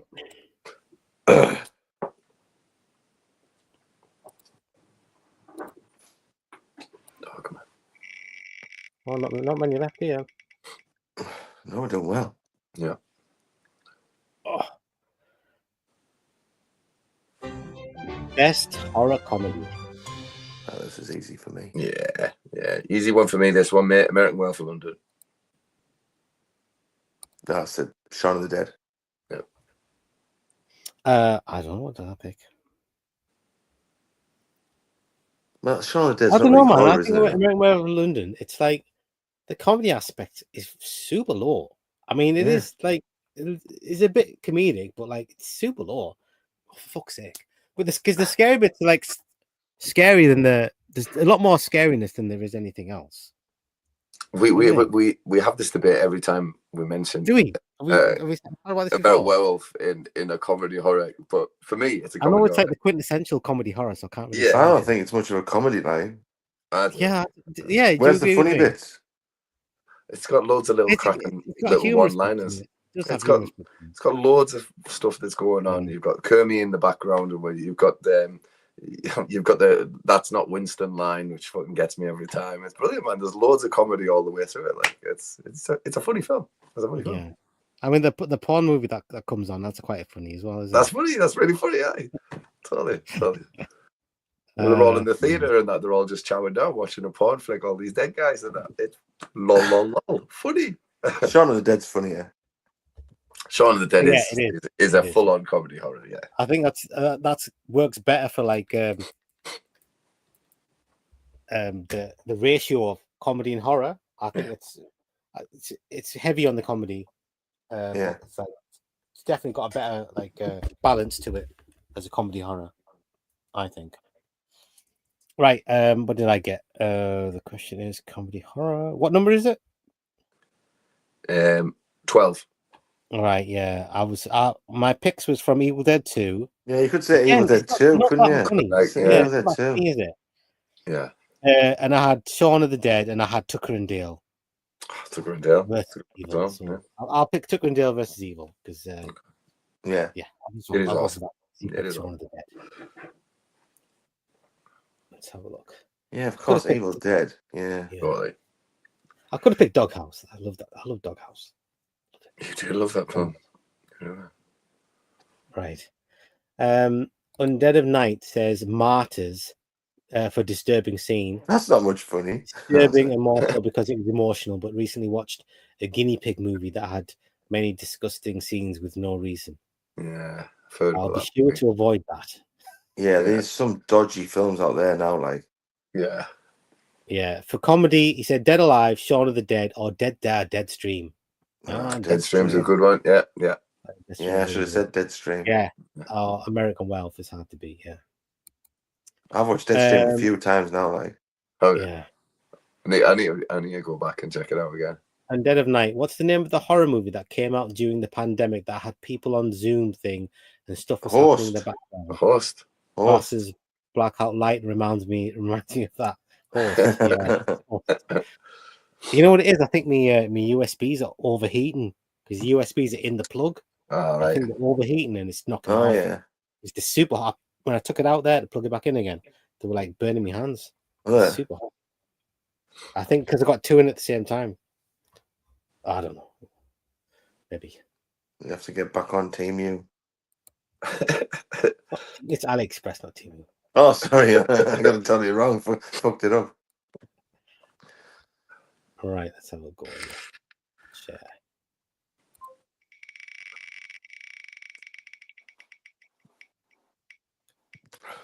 Oh, look at them now. Right. Most inventive death scene. Right. What did I put? I think I was having a brain fart when I wrote my answer. I put the Nash's death from The Hitcher, but I've changed my mind. I'm going to go with the dude that gets fucking sucked down the plug hole in the Blob remake. Oh, that's a fantastic Yeah. That's a fantastic answer, dude. Yeah. Fucking Blob remake. Yeah. I've recently watched that. It's great, man. It's great. I fucking love that movie. Like, I put any Final Destination movie. That is that why I put the opening for Final Destination 2, the highway scene. Yeah, with the logs. There is something spectacular. Well, Absolutely. it nearly happened to me the other day, didn't it? When I was driving in the industrial estate. Not really. It nearly did. Yeah, that's the only one I picked because that was the first thing that came to my mind. I thought, yeah. Did you see the thing on the internet for the new Final Destination movie? The guys at the studio, they've actually hired trucks with fucking wood on, right? And there's this at the back of the truck where the wood's sticking out. They've got like they've superimposed like a skull face over the wood logs, and it says Destination. So there's people who are driving behind it going shit and all that. They're just driving them around the city and that to freak people out. It's scary. I've been there. Yeah. Oh, Undead of Night said the Dead Alive lawnmower scene. That is cool. That's That's a good one. Yeah, absolutely. Yeah, that is good. Yeah. Right, let's go to the next one. Does he say I kick ass for the Lord before he gets to the lawnmower, or is that when he's just fighting them in the graveyard? That's when he's fighting him in the graveyard. All right. The vicar. Kick ass for the Lord. Fucking hell. Oh, we're in the middle. Most influential director on modern horror cinema. I think there's only one answer there, isn't there, guys? John Carpenter. That's what I said, yeah. Yeah, all right. Let's move on. Let's move on. That was an easy one. That's like the easiest question of all of them, I think. That was.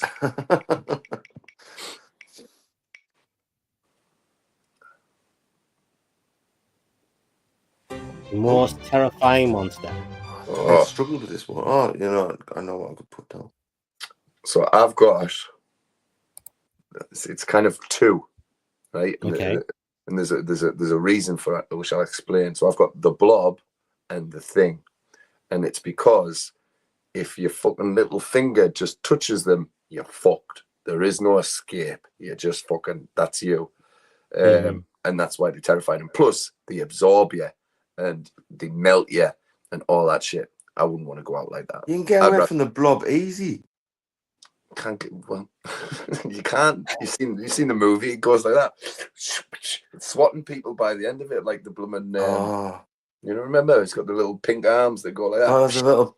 And lifts it up, and there's like a burnt man shape there, and that. Yeah. Ah, you're right. Yeah, I forgot about that bit. Blob and the Thing. I went for the Xenomorph. I went for. Good. That's a good shout. That's a good one. Yeah. I went for. I had three. I wasn't sure if I went for Jaws because nobody wants to get by a shark. Yeah. Fuck that. And I went for the werewolf in American Werewolf in London. It's like the scariest werewolf. Yeah, it is scary.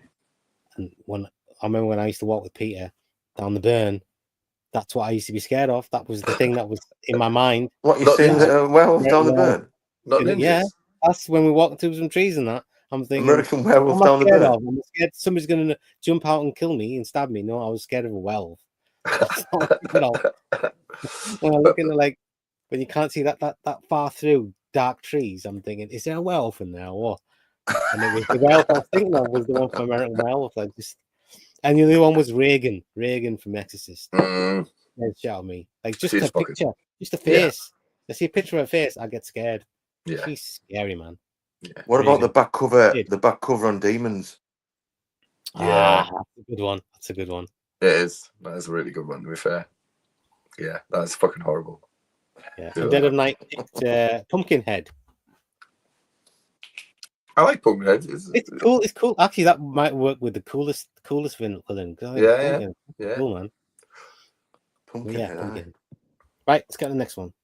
It's got a few left and we're done. Right. Getting dark.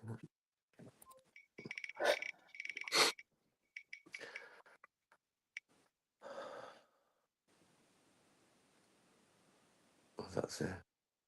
Right, Mount Rushmore of horror directors. So you pick 4 people that you'd put on a Mount Rushmore style. Oh, is that what it meant? Yeah. 4 people?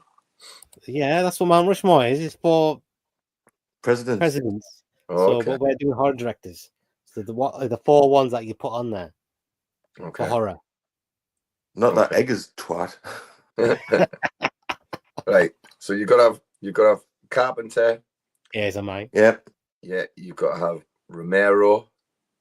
Yeah, I'm gonna mine. You've got to have Craven. I've got mine. Who's number 4? I would have Craven and Carpenter.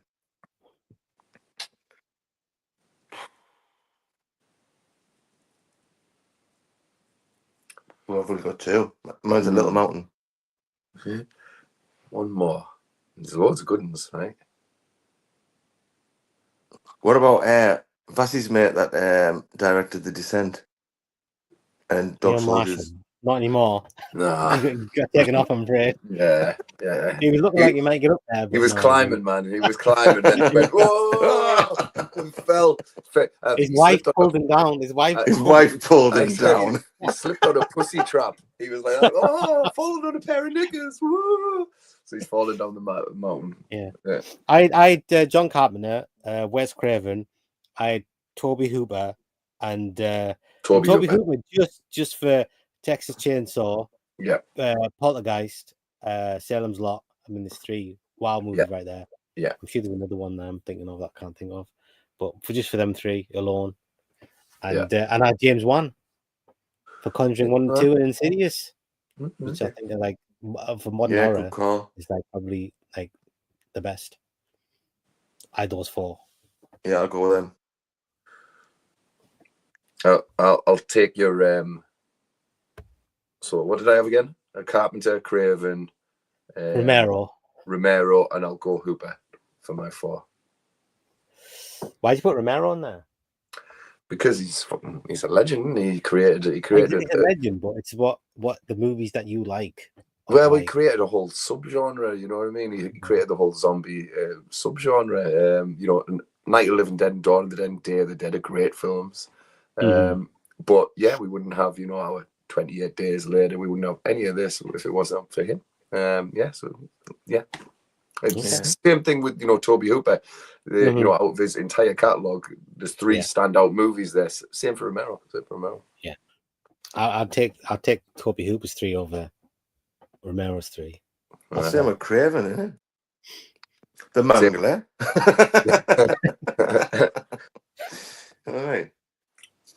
Right, let's get on with the next one. Share screen. Oh, for God's sake. I might just leave it dark, dude. Just get on my nose. Overheat. Yeah, it's proper overheated. Right. This might be a bit easy as well. Best use of practical effects in a horror film. Yeah. I think I know The Thing. Yeah, I said The Thing. I'm pretty sure I put The Thing as well. So let me have a look. Don't think you can pick anything else. Maybe it's apart from the Blob. Yeah. The plug hole. I don't know if the slappy blob hand things were practical. Doubt it.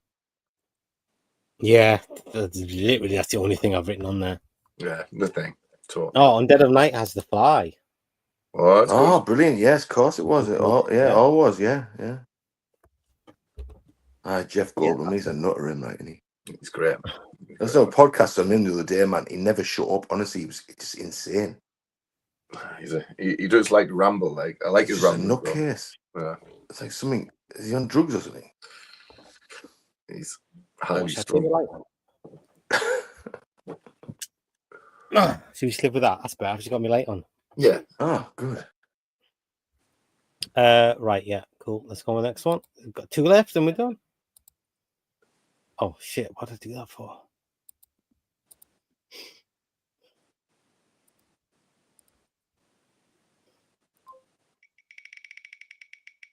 Spin that wheel. Best what? Vampire film. Best vampire film. Yeah. Oh.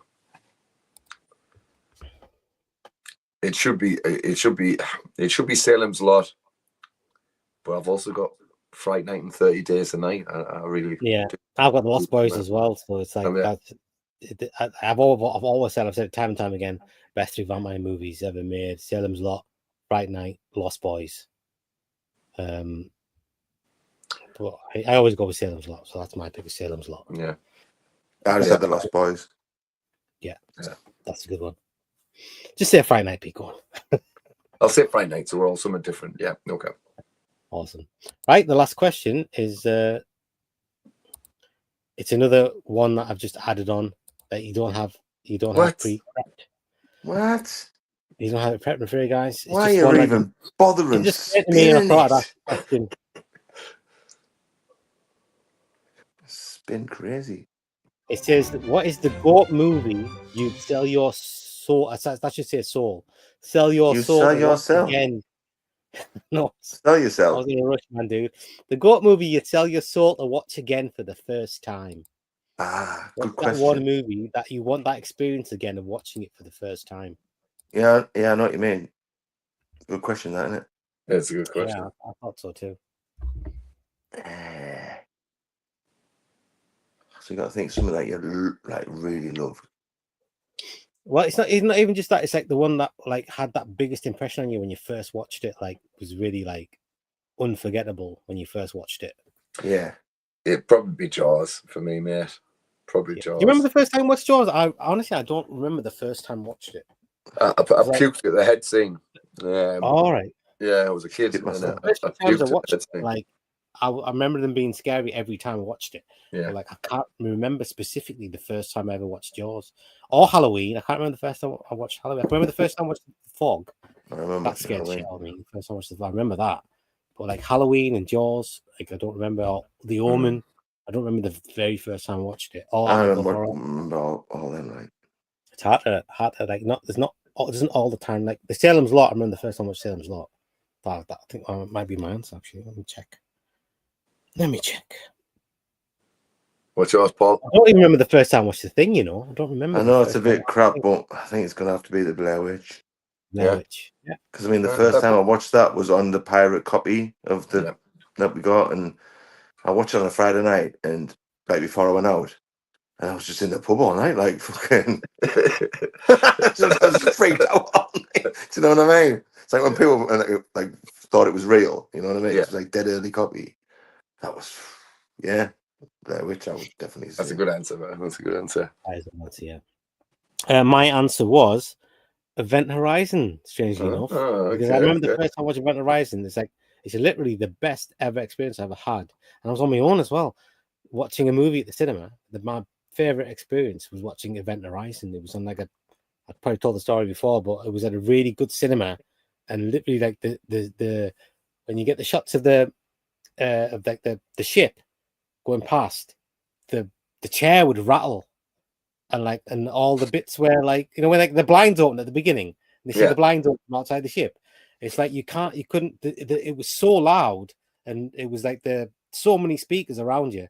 You couldn't stop yourself from jumping, and there's lots of jump scares in that movie. Yeah. And literally, I was having such a great time because it was like everything worked 100% perfectly.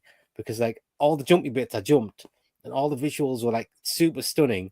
And like I said, the sound, like my seat was shaking, and I remember I was like, so I wanted to go watch it. When I came out the cinema, I was like, I really want to just go back and watch that movie again, even though there's like one showing in the day. I thought I could go watch that again.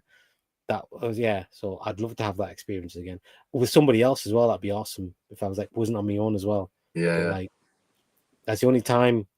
Yeah, I used to watch a lot of movies on my own, but that one there was like better than any like experience I've had with other people, which is normally the way I enjoy it the most when you watch an awesome movie with other people. But that one there, that did it for me. So I'd say Event Horizon. I'd love to have that experience again. That's a good one. That was my one. All right, cool. Yeah, we cracked it, guys. That wasn't so bad. 2 hours and 43 minutes. Yeah. There's a lot of questions though. Yeah. Right. So I think we've nailed that, and so I think we are done. And thank you everyone who's been watching. I don't know who's been watching. Many people. But, yeah, we'll be back.